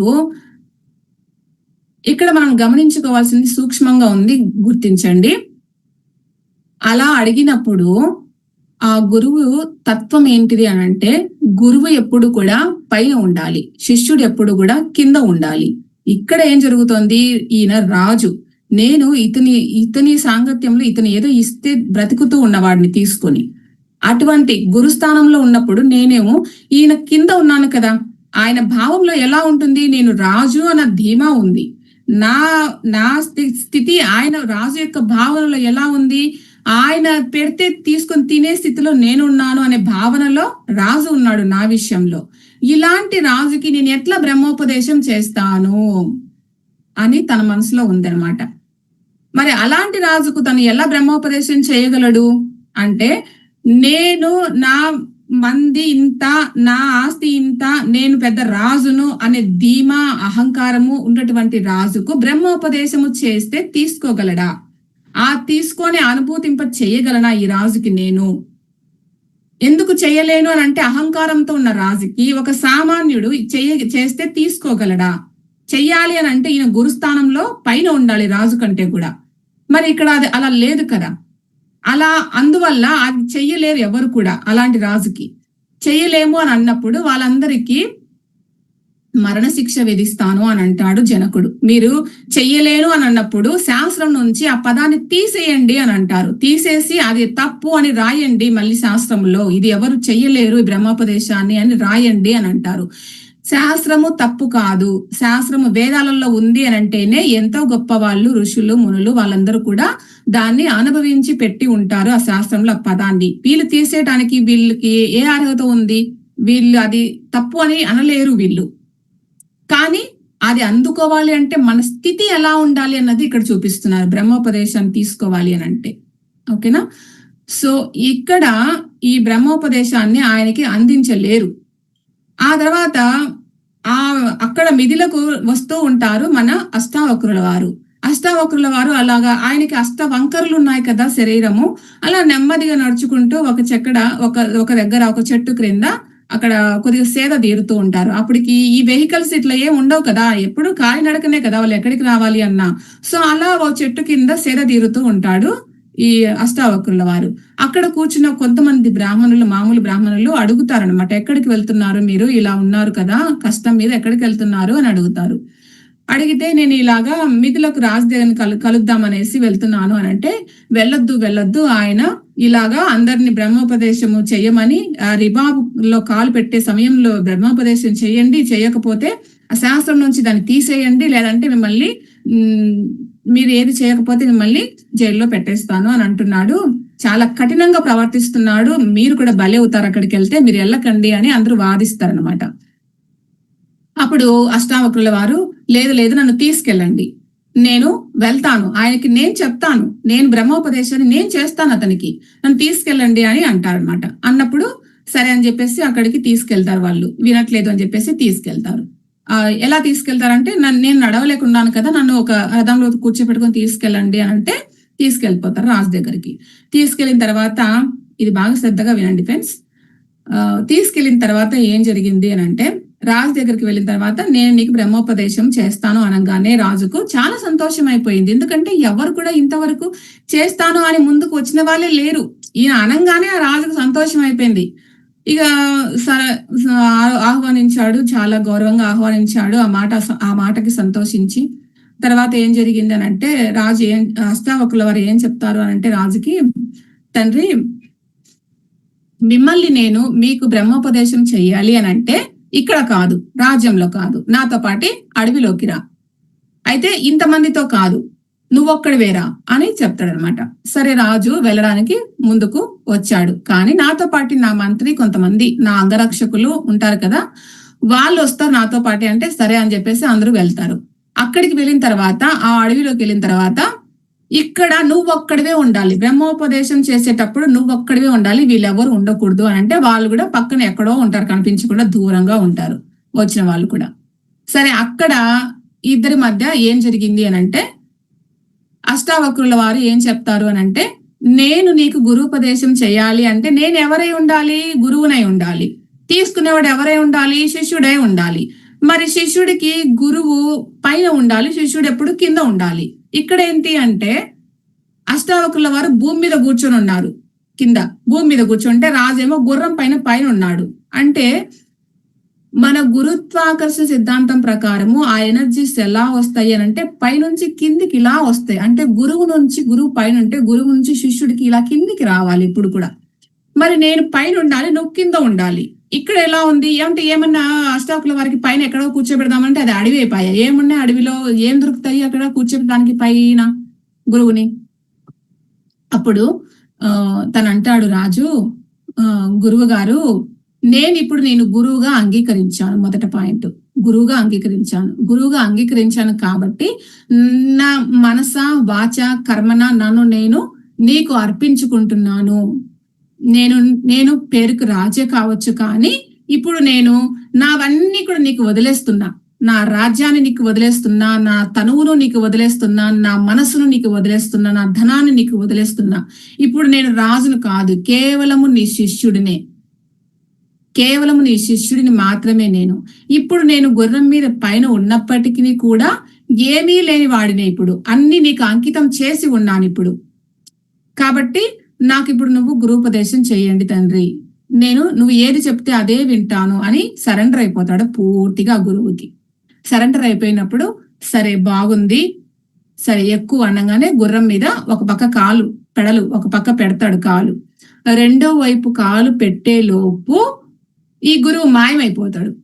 మాయమైపోగానే వెతుకుతాడు, అంటే ఎక్కడని వెతుకుతాడు కళ్ళతో వెతికి ఎక్కడ కనిపించాడు, మాయమైపోయాడు అనమాట. ఇక సాయంత్రం అయిపోయింది, రాడు. ఈయన ఒక కాలుతో అట్లానే నిలబడిపోయి ఉన్నాడు గుర్రం మీద. ఎట్లా అంటే స్టాచ్యూ లాగా ఉండిపోయాడు అనమాట రాజు. ఆయనకు సంబంధించిన మంత్రి ఆయన వాళ్ళు అందరూ కూడా ఉన్నారు కదా, వాళ్ళందరూ కూడా వచ్చేస్తారనమాట రాజుని వెతుక్కుంటూ. రాజు దగ్గరకు వచ్చినాక చీకటి పడిపోయింది, ఈయనేంది ఇలా ఉన్నాడు స్టాచ్యూ లాగా అని చెప్పి ఎంత పిలిచినా పలకడు రాజు, అలా బొమ్మలాగా ఉండిపోయాడు. ఈయన గురువు చూస్తేనేమో లేడు, ఎటు వెళ్ళిపోయాడో అని చెప్పేసి చూసి ఇంకా ఇతను పలకట్లేదు ఉలకట్లేదు ఈ రాజు అని చెప్పేసి అతను గుర్రంతో పాటు తీసుకెళ్తారనమాట. తన రాజాని తీసుకెళ్లిపోయి దాన్ని అక్కడ పట్టు పానుపుల మీద తను రాజుని పట్టుకోబోయి ఇట్లాగా పడుకోబెడతారనమాట. ఏం చెప్పినా వినడు, పలకడు ఉలకడు, ఏం తినడు, అట్లానే ఉండిపోయాడు బొమ్మలాగా రాజు. వాళ్ళకందరికి భయంగా ఉంది, ఏమైంది మా రాజుకు, ఎందుకు ఇట్లా అయిపోయాడు, ఈ గురువు ఏమైపోయాడు, ఏం చేశాడు నా రాజుని ఏం చేశాడు ఈ గురువు అని చెప్పేసి మంత్రి వాళ్ళందరూ బాధపడుతూ అక్కడ ఉన్నటువంటి వైద్యులను అందరిని పిలుచుకొచ్చి చూపిస్తారు రాజుని. ఏం ప్రాబ్లం లేదు, ఏమి మార్పు లేదు. సరే ఇంకా వెతికిస్తారు మంత్రి ఆ గురువుల్ని వెతికిస్తాడు, అష్టావకుల వారిని వెతికిస్తారు. వెతికించినప్పుడు అప్పుడు ఏమర్థమవుతుందంటే వస్తాడు అష్టావకుల వారు వస్తారు అక్కడికి. వచ్చినప్పుడు అక్కడ కూడా మంత్రికి కోపం వస్తుంది, విపరీతంగా తిడదామనిపిస్తోంది. కానీ రాజు ఆయన హ్యాండ్ ఓవర్ లో ఉండిపోయాడు కాబట్టి భయంతో భక్తితో స్వామి గురువుల గారు మా రాజుగారిని ఎందుకు ఇలా అయిపోయారు, అతని మామూలు మనిషిని చేయండి, మా రాజుని మాకు ఇవ్వండి అని ప్రాధేయపడితే నేనేం చేయలేదు అని చెప్పేసి సరే మీరందరూ పక్కకి వెళ్ళండి, నేను మీ రాజుతో మాట్లాడాలి, మీరు ఎవరు ఉండకూడదు ఇక్కడ అని చెప్పి పంపించేసి అందరినీ ఆ రాజుతో ఏంటి రాజా గారు ఇలా ఉంటున్నారు, మీరు ఎందుకు ఇలా ప్రవర్తిస్తున్నారు, హాయిగా మీరు తిని ఆహారం తీసుకొని మంచిగా మాట్లాడుతూ ఉండొచ్చు కదా, ఎందుకు ఇలా ఉన్నారు అని అడుగుతాడు. అడగంగానే తను రియాక్ట్ అవుతాడు వెంటనే రాజు. వెంటనే వాష్రూమ్కి వెళ్ళొచ్చి చక్కగా అక్కడ కూర్చొని పళ్ళు పలహారాలు తిని మాట్లాడుతూ ఉన్నాడు. ఎందుకు ఇలా ఉన్నారు మీరు అని అడిగితే ఏం చెప్తాడో తెలుసా అండి రాజు, గురువు గారు నా మనసును, నా తనువును, నా ధనాన్ని అన్నిటిని నీకు నేను ఎప్పుడో అర్పించేశాను. నా గుణాలను, ఇంద్రియాలని, నా శరీరం ఉంటేనే కదా నా ఇంద్రియాలు, మరి నా ఇంద్రియాలు కూడా నీకు అర్పించేశాను కదా. ఇప్పుడు నా ఇంద్రియాలు ఎలా పనిచేస్తాయి, నా దగ్గర లేవు కదా, అవి నీ దగ్గర ఉన్నాయి నా ఇంద్రియాలన్నీ, నువ్వేం చెప్తే అది చేయడానికి మాత్రమే ఉన్నాయి. ఇప్పుడు నేను అంత సరెండర్ అయిపోయి ఉన్నాను, అర్పించేశాను నీకు మొత్తం, అందుకే నేను ఇలా ఉండిపోయాను అని అంటాడండి గురువు. ఆయన రాజు గురువుకి అప్పుడు చాలా సంతోషపడతాడు అష్టావకుల వారు. అంటే సరెండర్నెస్, గురువుకి సరెండర్నెస్ అయితే ఎలా ఉంటది, ఎలా ఉండాలి.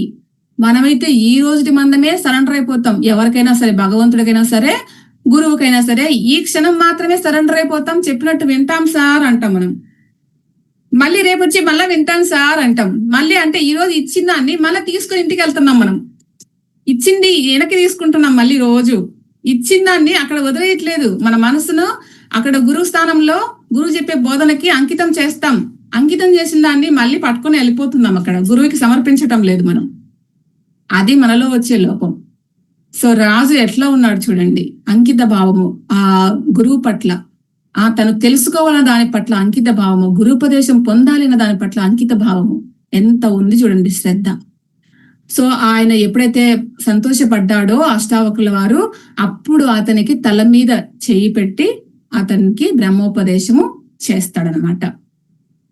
సో ఇది మనం ఇక్కడ నేర్చుకోవాల్సింది, మన లోపల మనం గమనించుకోవాల్సింది అంకిత భావము ఎట్లుండాలి అన్నది మనం పట్టుకోవాలి. సో ఇలాంటివన్నీ కూడా మనం చెక్ చేసుకుంటే మన లోపల కూడా అంత ట్రాన్స్ఫర్మేషన్ అనేది జరుగుతుంది. అతని లోపల కూడా ఒక అహంకారం ఛాయలు అనేవి పూర్తిగా తగ్గి ఆ రాజులో తిరిగి తను అహంకారహీనుడైపోయి తను పూర్తిగా సరెండర్ అయిపోయిన తర్వాతనే బ్రహ్మోపదేశానికి ఆ స్థితి అనేది పొందగలిగినప్పుడు మాత్రమే బ్రహ్మోపదేశం పొందాడనమాట. మన లోపల ఇన్ని లోపాలను పెట్టుకొని మనం ఎట్లాగా బ్రహ్మోపదేశం పొందుతామండి? మనము ఏళ్ల తరబడి 10th క్లాస్ వరకు చదివితేనే ఏ దానికి అర్హత వచ్చింది? ఇంటర్ చదవడానికి అర్హత వచ్చింది. ఇంటర్ చదివిన తర్వాత డిగ్రీ చదవడానికి అర్హత వచ్చింది. డిగ్రీ చదివిన తర్వాత ఒక పట్టా ఇచ్చి పంపిస్తాడు. ఆ పట్టా వల్ల ఏం వస్తుంది మనకి? ఈ నెల నుంచి తపస్సులాగా చేస్తూనే ఉన్న మన సాధనలన్నీ ఏం ఒరిగినాయి మనకి? ఏం వచ్చినాయి మనకి? ఆ స్థితి అనేది మారాలి. అవగాహనతోనే మారుతుంది. ఆ స్థితి మన లోపల రావాలి. అప్పుడే నువ్వు ఏదైనా నీకు అది గొప్ప పదవి, అది బ్రహ్మోపదేశం అంటే. ఆ స్థితి రావాలి మనకి, అది పొందాలి అని అంటే. ఇలాగా వీళ్ళని చూసి మనం నేర్చుకోవాలి, మార్చుకోవాలి, తెలుసుకోవాలి.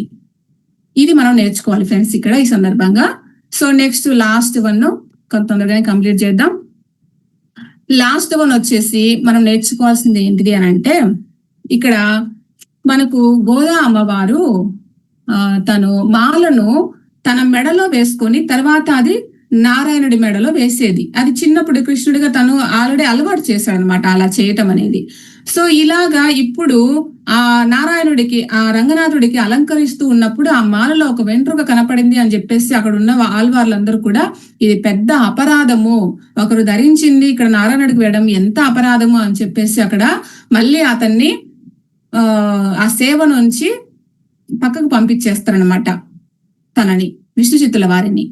అప్పుడు తను బాధపడుతూ కూతురు దగ్గరికి ఇంటికి వెళ్ళిన తర్వాత అందరూ నిన్ను పిచ్చోళ్ళు అని అంటున్నా కూడా నువ్వు నిజమే అని నువ్వు అంటున్నప్పటికీ అది ఎవరికి? నాకు సాటిస్ఫై అంటే అతనికి కూడా కనపడ్డు కదా కృష్ణుడు. మరి నన్ను నమ్మించగలవా లేదంటే లోకాన్ని నమ్మించగలవా నువ్వు చెప్పేది నిజమని అంటున్నప్పటికీ కూడా అని తను బాధపడుతూ ఉంటాడు విష్ణుచిత్తు అంటూ. తను కూడా గోదామ్మ కూడా నారాయణ దగ్గర కూర్చొని బాధపడుతూ ఉంటుంది. అప్పుడు స్వయంగా ప్రత్యక్షం అవుతాడు నారాయణుడు. అక్కడ ప్రత్యక్షమైపోయి అక్కడ కాస్త ఉడికిస్తాడు అనమాట మన గోదా అమ్మవారిని, విష్ణుచిత్తుల వారిని ఉడికిస్తాడు అనమాట. అక్కడ మన నారాయణుల వారు వచ్చి అంటాడు, విష్ణుచిత్త అని పిలుస్తాడు. పిలిచినప్పుడు ఆయన ఆనందంతో స్వామి స్వయంగా మీరే వచ్చారా అని చెప్పేసి పరవశంగా అతన్ని చూస్తాడు.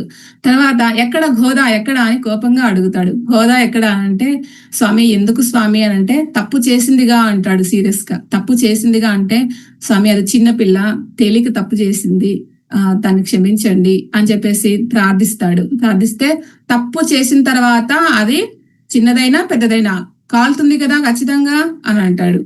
అప్పుడు స్వామి నేనే తీసుకొని వస్తాను, గోదాని ఇక్కడే ఉండండి అని చెప్పేసి తాను గబగబా వెళ్ళి ఆ పాపని గోదామ్మని అటు ఇటు ఏదో ఒక రూమ్ లో పెట్టి తను రాకుండా బయటకి తను అక్కడ ఉంచి తను వచ్చేస్తాడు. మళ్ళీ విష్ణు దగ్గరికి వస్తాడు. వచ్చి స్వామి లేదు గోదా లేదు, వేరే చుట్టాల ఇంటికి వెళ్ళింది, బంధువుల ఇంటికి వెళ్ళింది అని చెప్పి చెప్తాడనమాట. లోకమంతా నడిపించేవాడు, అతనికి తెలీదా గోదా ఎక్కడుంది, నువ్వేం చేస్తున్నావు అనే సంగతి అతనికి తెలీదా విష్ణువుకి? తను లోపలే నవ్వుకుంటూ ఉంటాడు తన ప్రవర్తన చూసి. బయటకేమో ఉంటూ గోదా ఎక్కడున్నావు అని చెప్పేసి తిను కూడా ఆ రూమ్లకి వెళ్ళి వెతుకుతూ ఉంటాడు నారాయణుడు. ఇలా వెతుకుతూ ఉన్నప్పుడు ఒక రూమ్ లకి పోగానే విష్ణుచిత్తుడు ఆ గడె పెట్టేస్తాడు అనమాట. ఆ రూమ్ కి గడె పెట్టేసి ఆ గోదామ్మని తీసుకుని బయటికి వెళ్దామని చూస్తాడు. అంటే పాప మీద ఉన్నటువంటి ప్రేమ మాధుర్యము అట్లాంటిది. ఆ పాప ఎంత తప్పు చేసినా కూడా ఏమి చేయలేదు, దాన్ని కవర్ చేసుకుంటూ ఉంటారు తల్లి తండ్రి. అంటే అంత ప్రేమ ఉంటుంది అనమాట పిల్లల మీద. సో అలాగా గోదామ్మను బయటికి తీసుకెళ్దామని చూస్తాడనమాట. చూస్తే అక్కడే ప్రత్యక్షమవుతాడు నారాయణుల వారు. ఇటువైపు వెళ్తే అటువైపు, అటువైపు వెళ్తే అటువైపు, ఇలా 4 వైపులా నారాయణుడే ప్రత్యక్షమై ఉంటాడు అక్కడ. అప్పుడు ఆ విష్ణు చిత్తులో ఉన్నటువంటి మాయ అనే పొర తొలగిపోతుందండి. అప్పుడు క్షమాపణ కోరుకుంటాడు. నారాయణ తండ్రి, నేను నిరంతరము నీ సేవలో అంకితమైపోయి ఉన్నటువంటి వాడను. నేను అలాంటి వాడను, నేనే ఒక మాయలో ఉండి నేను ఇలా అనుకున్నాను, నిన్నే నేను రూమ్ లో పెట్టి బంధించాలి అని అనుకున్నాను. చూడండి ఎంత పెద్ద పొరపాటు చేశాను అని ప్రాయచిత్తపడతాడు అనమాట, పశ్చాత్తాపడతాడు అనమాట. తండ్రి నన్ను క్షమించండి, నన్ను ఏదైనా చేయండి, నేను ఇంత పెద్ద తప్పు చేశాను, నన్ను క్షమించండి అంటే, మామ నువ్వేమి బాధపడకు అని అనగానే షాక్ అవుతాడు. మామ అంటున్నారేంటి అంటే, అవును మామ కూర్చోండి, మీరు ఎవరో కాదు, గత జన్మలో నన్ను మీరు నా కాలు కడిగి కన్యాదానం చేస్తాను అని వరం కోరుకున్నారు, నేను ఇప్పుడు గోదాని పెళ్లి చేసుకోవడానికే వచ్చాను అని చెప్పేసి తనకి ధైర్యం చెప్తాడనమాట. అప్పుడు గోదాకి ఆ మాల ఫస్ట్ తను ధరించిన తర్వాతే నాకు వేయాలి అని చెప్పింది కూడా నేనే గోదాకి. సో ఇక్కడ ఏ పొరపాటు లేదు, నేనే చెప్పటం వల్లే ఇది జరిగింది అని చెప్పేసి తనకి చెప్పి, తర్వాత ప్రజలందరికీ కూడా అది అర్థమయ్యేలాగా నారాయణుడే చేస్తాడు. అదంతా కూడా నెక్స్ట్ స్టోరీ. తర్వాత స్వయంగా ఆయనే వచ్చి ఆమెని వివాహం చేసుకోవడము, ఆయనలో అంకితం అవ్వడము గోదామ్మ, ఇది జరుగుతుంది. ఆయనలో అంకితం అవ్వడము, ఆయన పెళ్లి చేసుకోవడము అని అంటే ఆవిడలో వచ్చినటువంటి పూర్ణత, ఆవిడలో వచ్చినటువంటి ట్రాన్స్ఫర్మేషన్, పరిపూర్ణత ఆయనలో అంకితం అయ్యింది అంటే ఆమె హృదయంలో అంకితం పూర్తిగా ఆ నారాయణుడిలో అంకితం అయిపోయింది. ట్రాన్స్ఫర్మేషన్ అనేది పూర్తిగా జరిగింది, పూర్ణమయ్యింది అని మనం ఇక్కడ తెలుసుకోవాలి. ఓకే ఫ్రెండ్స్, సో ఈ సందర్భంగా మాయ అనేది ఎటు నడిపిస్తుంది మనల్ని అన్నది ఇక్కడ మనం అర్థం చేసుకోవాలి. మాయ అంటే నేను ఒకటి ఫస్ట్ చెప్పాను, మనల్ని నడిపిస్తున్నది ఏంటి అని అంటే, మన యొక్క అనుభూతులు మనల్ని నడిపిస్తున్నాయి. మనము మన లోపల అనుభూతులు పెట్టుకున్నాము అని అంటే ఆ అనుభూతులే మనల్ని నడిపిస్తున్నాయి తప్ప మనల్ని ఇంకేవి నడిపించట్లేదు. మనల్ని మనం నడిపించుకునేది మనలో ఉన్న పరమాత్మ కాదు మనల్ని నడిపిస్తూ ఉన్నది. ఇక్కడ పరమాత్మ సందేశాన్ని ఇస్తున్నా మనం పట్టుకోవట్లేదు. మన యొక్క గుణాలు, మన యొక్క అలవాట్లు, మన యొక్క అనుభూతులే మన జీవితాలను నడిపిస్తున్నా అనేది ఇక్కడ మనం గమనించుకోవాలి. ఇదే మాయ అంటే. నేను దేహాన్ని, నేను ఈ భారతిని అనుకొని నేను ఉన్నాను చూడండి నడుచుకుంటూ, ఈ భారతికి కావాల్సింది ఏంటివి, దీని అలంకరణలు ఏంటివి, దీనికి కావాల్సిన తిండి ఏంటి, దీని వ్యవహారం ఏంటి, దీనికి కావాల్సిన దానికోసం నేను ఎంత కష్టపడాలి, ఇట్లాగా ఈ వ్యవహారంలో నేను ఉన్నాను అంటే నేను మాయలో ఉన్నట్టే. ఇది నేను కాదు, ఈ భారతిని నేను కాదు, ఈ బాడీలో ఉన్నటువంటిది నేను ఉండడానికి ఈ బాడీ అంతవరకే గానీ నేను బాడీని కాదు అన్న అవగాహనతో నేను మసలుకున్నప్పుడే నేను నేనుగా ఉండగలను. ఆ నాలో ఉన్న పరమాత్మతో అనుసంధానం కాగలను. నేను ఈ దేహాన్ని, నేను ఈ ఇంద్రియాలని, నేను ఈ గుణాలని అనుకున్నంత వరకు నువ్వు మాయలో ఉండి జీవిస్తున్నావు అని అర్థం. సో ఆయన అంతటి గొప్ప భక్తుడే అయి ఉన్నప్పటికీ కూడా మరి ఆ మాయలో ఎలా పడ్డాడో చూడండి. ఇది మాయ నుంచి మనం బయటకు రావాల్సింది తెలుసుకోవాలి అని నాకు అనిపించింది చెప్పాను. అలాగనే మాయను వీడి మనము గుర్తిస్తూ, వీడి అంటే మాయ ఎప్పటికీ పోదు, దాన్ని గుర్తిస్తే చాలు, దాని నుంచి బయటకు వస్తాం. మనం మాయను వీడలేము ఎప్పుడు కూడా. సో దాన్ని గుర్తించి అవగాహనతో మనం ముందుకు వెళ్తే చాలు. ఓకే ఫ్రెండ్స్, ఇలాగా ఆ అమ్మ మనకి ఈ రోజు ఏం నేర్పించింది, మనలో ఉన్నవి మార్చుకోవాల్సినవి ఏమేమి, ఇవాళ అవన్నీ మన జీవితంలో మనం ఇంప్లిమెంట్ చేసుకొని మార్చుకుంటే కొంతవరకైనా మనం కూడా ఆ ట్రాన్స్ఫర్మేషన్ అనేది మన లోపల కూడా మనము జరుగుతుంది. మనకి కూడా ఆ పరంధామునికి, ఆ పరమాత్మకి మనం కూడా అనుసంధానకర్తలం కాగలము. ఇది నేను ఇవాళ చెప్పదలుచుకుంది friends. Thank you so much friends, ఎంత ఓపికగా కూర్చొని విన్నందుకు మీకు అందరికీ చాలా చాలా కృతజ్ఞతలు. ఇందులో మీకు ఏమైనా డౌట్లు ఉన్నా నాకు హ్యాండ్ రైజ్ చేసి మాట్లాడొచ్చు ఫ్రెండ్స్. Thank you.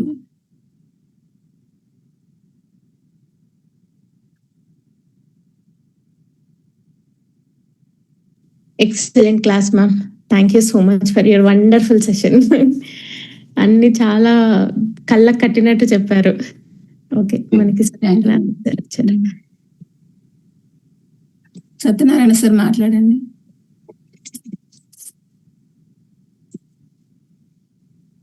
ఆత్మబంధువులందరికీ శుభోదయం. Bharati madam super super super గా చెప్పారు. చాలా అద్భుతంగా జ్ఞానాన్ని అందించారు మేడం. ఎంత బాగా చెప్పారో, నిజంగా కూడా మంచి జ్ఞానాన్ని అందించారు మేడం. థ్యాంక్ యూ సో ఈ ఈ పాశురాలు, ఈ గోదాదేవి పాశురాలు కూడా ధ్యానంలో చాలా బాగున్నాయి. మీరు కూడా చాలా బాగా వివరించారు. నిజంగా కూడా మనం గమనించినట్లయితే చూడండి మేడం, పాలలో నెయ్యి ఎలా ఉంది కనిపిస్తుందా? నెయ్యి ఎలా వస్తుంది? నెయ్యి అంటే ఆ పాయింట్ నాకు నచ్చింది మేడం. అంటే సాధన చేయాలి. పాలలో నెయ్యి ఎలా వస్తుంది? పాలు కాయాలి, కాచినాక చేమిరేయాలి, చేమిరేస్తే పెరుగు అవుతుంది. ఆ పెరుగును కవ్వం పెట్టి చిలకాలి, చిలికినప్పుడు వెన్న వస్తుంది. ఆ వెన్నను మళ్ళా పొయ్యి మీద పెట్టి కాస్తే నెయ్యి వస్తుంది. అలాగా పాలలో మనకు నెయ్యి కనిపించదు. అట్లనే మనం కూడా సాధన చేస్తే కానీ ఆ నెయ్యి రాదు. అలాగా కూడా మనం కూడా నిజంగా ప్రతిరోజు సాధన చేస్తా ఉంటే, ఏదో ఒక కవి చెప్పినట్టు సాధన చేయమురా నరుడా సాధ్యం కానిది లేనురా అన్నట్టు, మనం కూడా ప్రతిరోజు సాధన చేస్తా ఉంటే మనం కూడా ఆ పూర్ణాత్మ దగ్గర కావచ్చు. ఇక్కడ విష్ణు చిత్రుడి దగ్గర నుంచి మనం నేర్చుకోవాల్సినన్ని బాగా వివరించారు మేడం. భారతి మేడం సూపర్, అద్భుతంగా ఉంది క్లాసు, చాలా బాగా చెప్పారు. Thank you. Thank you. Mamata madam మాట్లాడండి. మేడం నమస్తే. నమస్తే మేడం. గ్రూప్ సభ్యులందరికీ కెమెరా ఆన్ చేసుకుని మాట్లాడండి. వద్దు మేడం, మన మీద ఉన్న అయితే చాలా బాగుంది మేడం క్లాస్, అద్భుతంగా ఉంది. నేను ఇదొక కొత్త పాయింట్ తెలుసుకున్నా, ఏంటంటే విష్ణు చిత్తుడు గత జన్మల గరత్మంతుడని. ఇది తెలియదు నాకు. ఇది పాయింట్ మేడం, ఈ సందర్భంగా ఈ పాయింట్ ఇంకోటి గుర్తు చేశారు. మనకు గోమాత అంటున్నా, సారీ, గోదాదేవి మాత కూడా ఎవరో కాదు, ఈవిడ కూడా ఒక జన్మలో భూదేవే. ఈ విషయం కూడా నేను తెలుసుకున్నాను. భూదేవే స్వయంగా వరం కోరుకుంది. నేను భూదేవిగా ఉండి ఎంత సహించాలో, ఎంత భరిస్తూ ఉన్నానో, నాకు కూడా ఓపిక సహించింది అన్నప్పుడు అక్కడ విష్ణువును వెళ్ళి తను కూడా బాధపడుతూ చెప్పుకున్నప్పుడు వరం కోరుకోమని అడిగితే, అప్పుడు నాకు కూడా మీ యొక్క సేవ చేసుకోవాలని ఉంది, మీ భూమి మీద నేను మళ్ళీ జన్మ తీసుకొని మీకు సేవ చేసుకోవాలని ఉంది అని తను చెప్తారనమాట. భూదేవి వివాహం చేసుకొని ఆ సేవ చేసుకోవాలని ఉందని, అప్పుడు ఆ వరంగా ఆవిడ ఇలాగా గోదాదేవిగా వచ్చిందనమాట. ఇది friends. Okay madam, super madam, super. ఇది విష్ణు చిత్తులు ఇట్లా గరత్మంతుడు అని తెలియదు, కానీ ఆ జన్మల గరత్మంతుడు విష్ణు భగవాన్కి వాహనంగా సేవ చేస్తాడు కదా మేడం. అప్పుడు కోరుకున్న వారం అన్నమాట. ఇది చాలా బాగుంది. తర్వాత గురువు గురించి అద్భుతంగా వివరించారు మేడం. అష్టవక్రుల గురించి తెలుసు, జనక మహారాజుకు ఇట్లా ఆత్మజ్ఞానాన్ని అందిస్తారు అని కొంచెం దాని గురించి తెలుసు, కానీ ఇంత క్లారిటీగా తెలియదు మేడం. మీరు దాన్ని ఎంత అద్భుతంగా వివరించారు. గురువు నుంచి ఎలా వస్తాయి మనకు ఆశీర్వాదాలు, గురువు ఎక్కడ ఉండాలి, శిష్యుడు అంటే తెలుసు, గురువు పైన ఉండాలి, శిష్యుడు కింద ఉండాలని, కానీ ఇంత క్లారిటీగా తెలియదు మేడం. అప్పుడు అందరూ అవును నిజమే, ఏంలా చూడు, జనక మహారాజుకి ఎవరు జ్ఞానాన్ని అంది ఇవ్వడానికి ముందుకు రారు అని తెలుసు, కానీ ఈ అష్టవక్రులు వారు రాజ్యంకి వచ్చినప్పుడు మీరు ఆత్మజ్ఞానం ఇస్తారా అంటే ఇస్తామని చెప్పంగానే ఆయన ఎంతో ఆనందపడ్డారు అని అష్టవక్ర గీత కూడా ఉంది మేడం. నేను అందులో కొంచెం చదివిన, అప్పుడు అందులో ఉంటది అనమాట. మీరు అన్నట్టు ఆయన ఇస్తాననగానే సరెండర్ అయిపో, గురువు ఇస్తా, కానీ ఇట్లా అన్ని రాజ్యము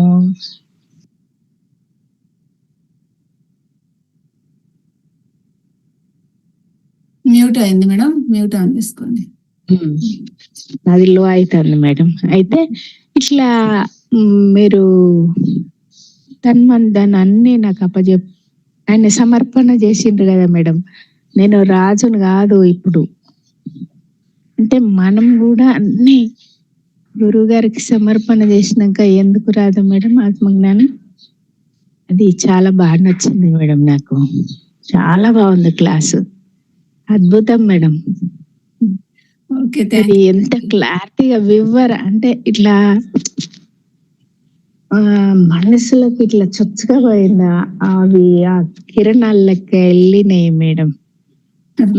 thank you madam, thank you. ఎంత బాగా అనిపించిందంటే ఇంకా అన్ని పనులు పక్కకు పెట్టి లేట్ అయింది కానీ అయినా పర్వాలేదు, అన్ని పనులు ఎంతో సారం ఉంది ఇందులో, ఎంతో ఆనందం ఉంది.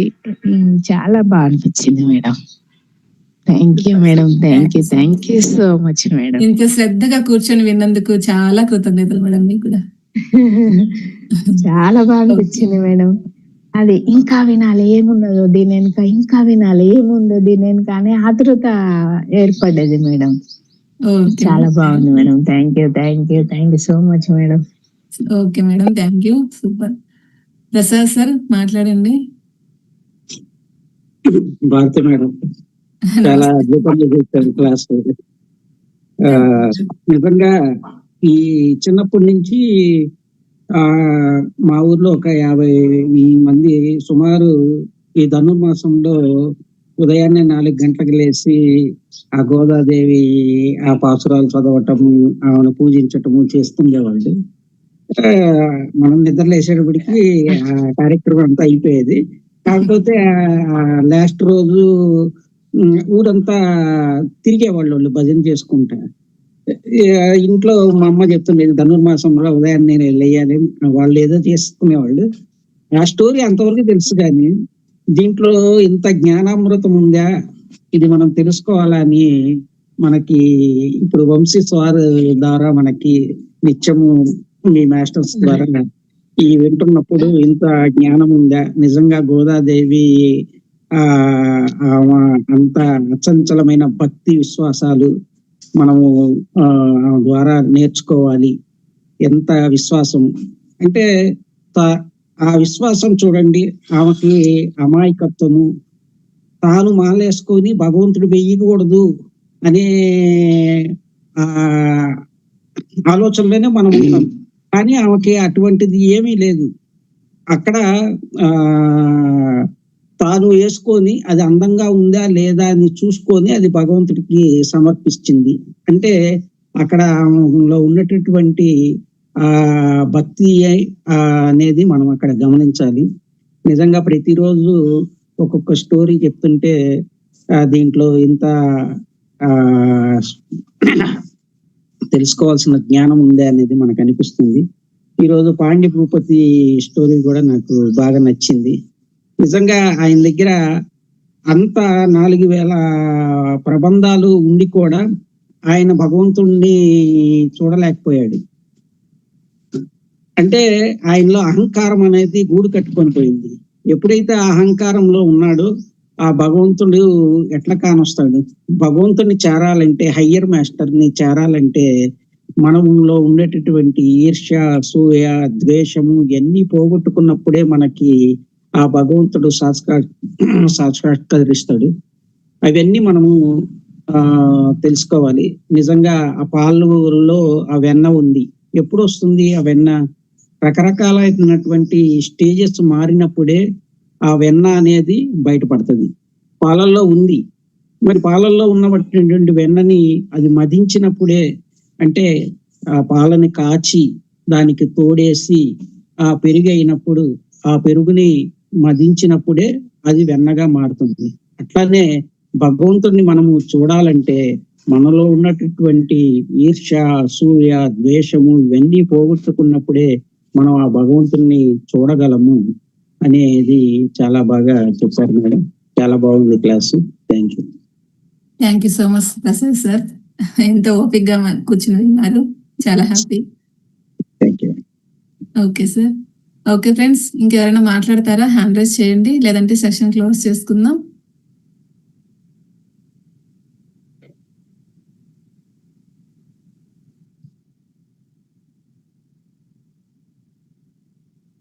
భవానీ గారు థ్యాంక్ యూ సో మచ్ అని పెట్టారు.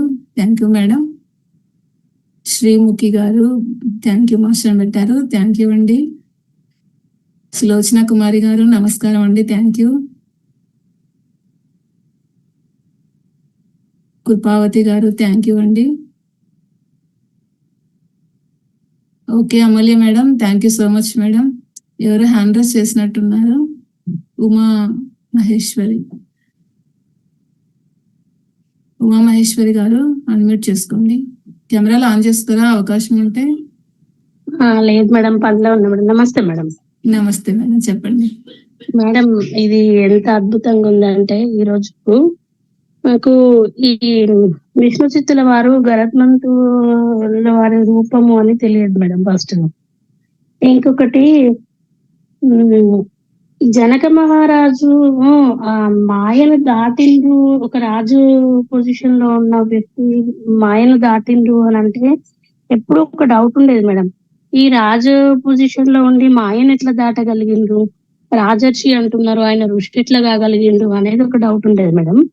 ఈ రోజు ఆ గురు శిష్య సంబంధం ఎట్లా ఉండాలి ఏంటిది అదంతా వివరణ ఇస్తూ అసలు ఎంత బాగుంది మేడం అది. అంటే ఒకసారి గురువుకి లోనైపోయినాక ఆయన రాజు అనే విషయం పక్కకు పెట్టేసి ఆయన శిష్యుడు అనే దాంట్లో ఉండి తన కర్తవ్యాన్ని తను నిర్వర్తిస్తూ కూడా ఇంకా ఒక శిష్య ప్రవృత్తితోటే ఉండిపోయింది చూసారా. అది ఎంత గొప్ప, దాని వల్లనే మాయను దాటిండ్రు అని ఈ రోజు గ్రహించగలిగినాం మేడం. అసలు చాలా బాగుంది మేడం అది. Thank you madam. Uma madam thank you అండి, చాలా వివరంగా చెప్పారు. Okay madam thank you. Thank you అండి. మల్లేశ్వరి మేడం మాట్లాడండి. మేడం నేను మెడిటేషన్ చేస్తున్నాను. మార్నింగ్ మీరు రాకముందు చేశాను. దాంట్లో నేను ధ్యానం చేస్తున్నాను. మా బావగారు, ఇప్పుడు ఉన్న బావగారే కాళ్ళ పసుపు రాస్తుంది నా కూతురు. ఏంటమ్మా అంత గట్టిగా అంత పసుపు కలుపుకో రావచ్చు అన్న అంటే లోపలికి వెళ్ళింది. లోపలికి వెళ్ళి వచ్చేలోపు నేను అక్కడే కూర్చున్నాను. నేను వంటింట్లోకి వస్తున్నా పని చేసుకుందాములని. కాలు అంతవరకు వచ్చింది, నా వెనకాల కాలు అక్కడ వరకు వస్తుంది. ఇది మా బావగారు కాళ్ళు ఇట్లా వస్తున్నాయి అనుకుంటా ఉన్నా. తర్వాత లోపలికి మత్తగారు వచ్చింది. మత్తగారులే చనిపోయారు ఆవిడ. తర్వాత మా అక్కయ్య ఉంది, మా అక్కయ్య గారు ఇప్పుడు ఉన్నారు. వచ్చింది ఏంటి మేడం డ్రీమ్ ఇప్పుడు? విష్ణుమూర్తి ఏమన్నా ఎక్స్పీరియన్స్ గా తీసుకోండి మేడం. అలా వచ్చింది మేడం, అది చూద్దామని. వచ్చినవన్నీ ఒక అనుభూతులు, ఎక్స్పీరియన్స్ అంతే. ఓకేనా? అంటే కాళ్ళు బాగా పొడవుగా చాపారంటే ఇంకా ఆయన్ని విష్ణుమూర్తి ఏమైనా కనిపించారేమో అనుకున్నా నేను. ఇంకా మనసుకు ఆ క్షణంలో మనకి ఏది అనిపిస్తే దాని అనుభూతిని మనం తీసుకోవటమే. Okay madam. Okay madam. Okay thank you madam. Okay friends, అందరికీ కృతజ్ఞతలు. ఓపిక్గా ఇప్పటి వరకు కూడా ఇంకా కూర్చుని వింటున్న వాళ్ళందరికీ కృతజ్ఞతలు. థ్యాంక్ యూ మాస్టర్స్ అందరికి. Amulya madam thank you so much madam. ఇంత గొప్ప జ్ఞానాన్ని అందించినందుకు చాలా చాలా థ్యాంక్ యూ మేడం. చాలా ఎక్కువ లాంగ్ సెషన్ అంటే అన్ని పాయింట్స్ కవర్ చేస్తూ ఓపిక్గా అందరికీ అర్థమయ్యేలా చెప్పారు. అలాంగ్ విత్ దట్ ఎవరైతే వాళ్ళ యొక్క అనుభవాల్ని పంచుకున్న వాళ్ళు కూడా చాలా బాగా చెప్తున్నారు. దాన్ని అర్థం చేసుకొని దాంట్లో పాయింట్స్ అన్ని మాట్లాడుతున్నారు. ఇలానే ఈ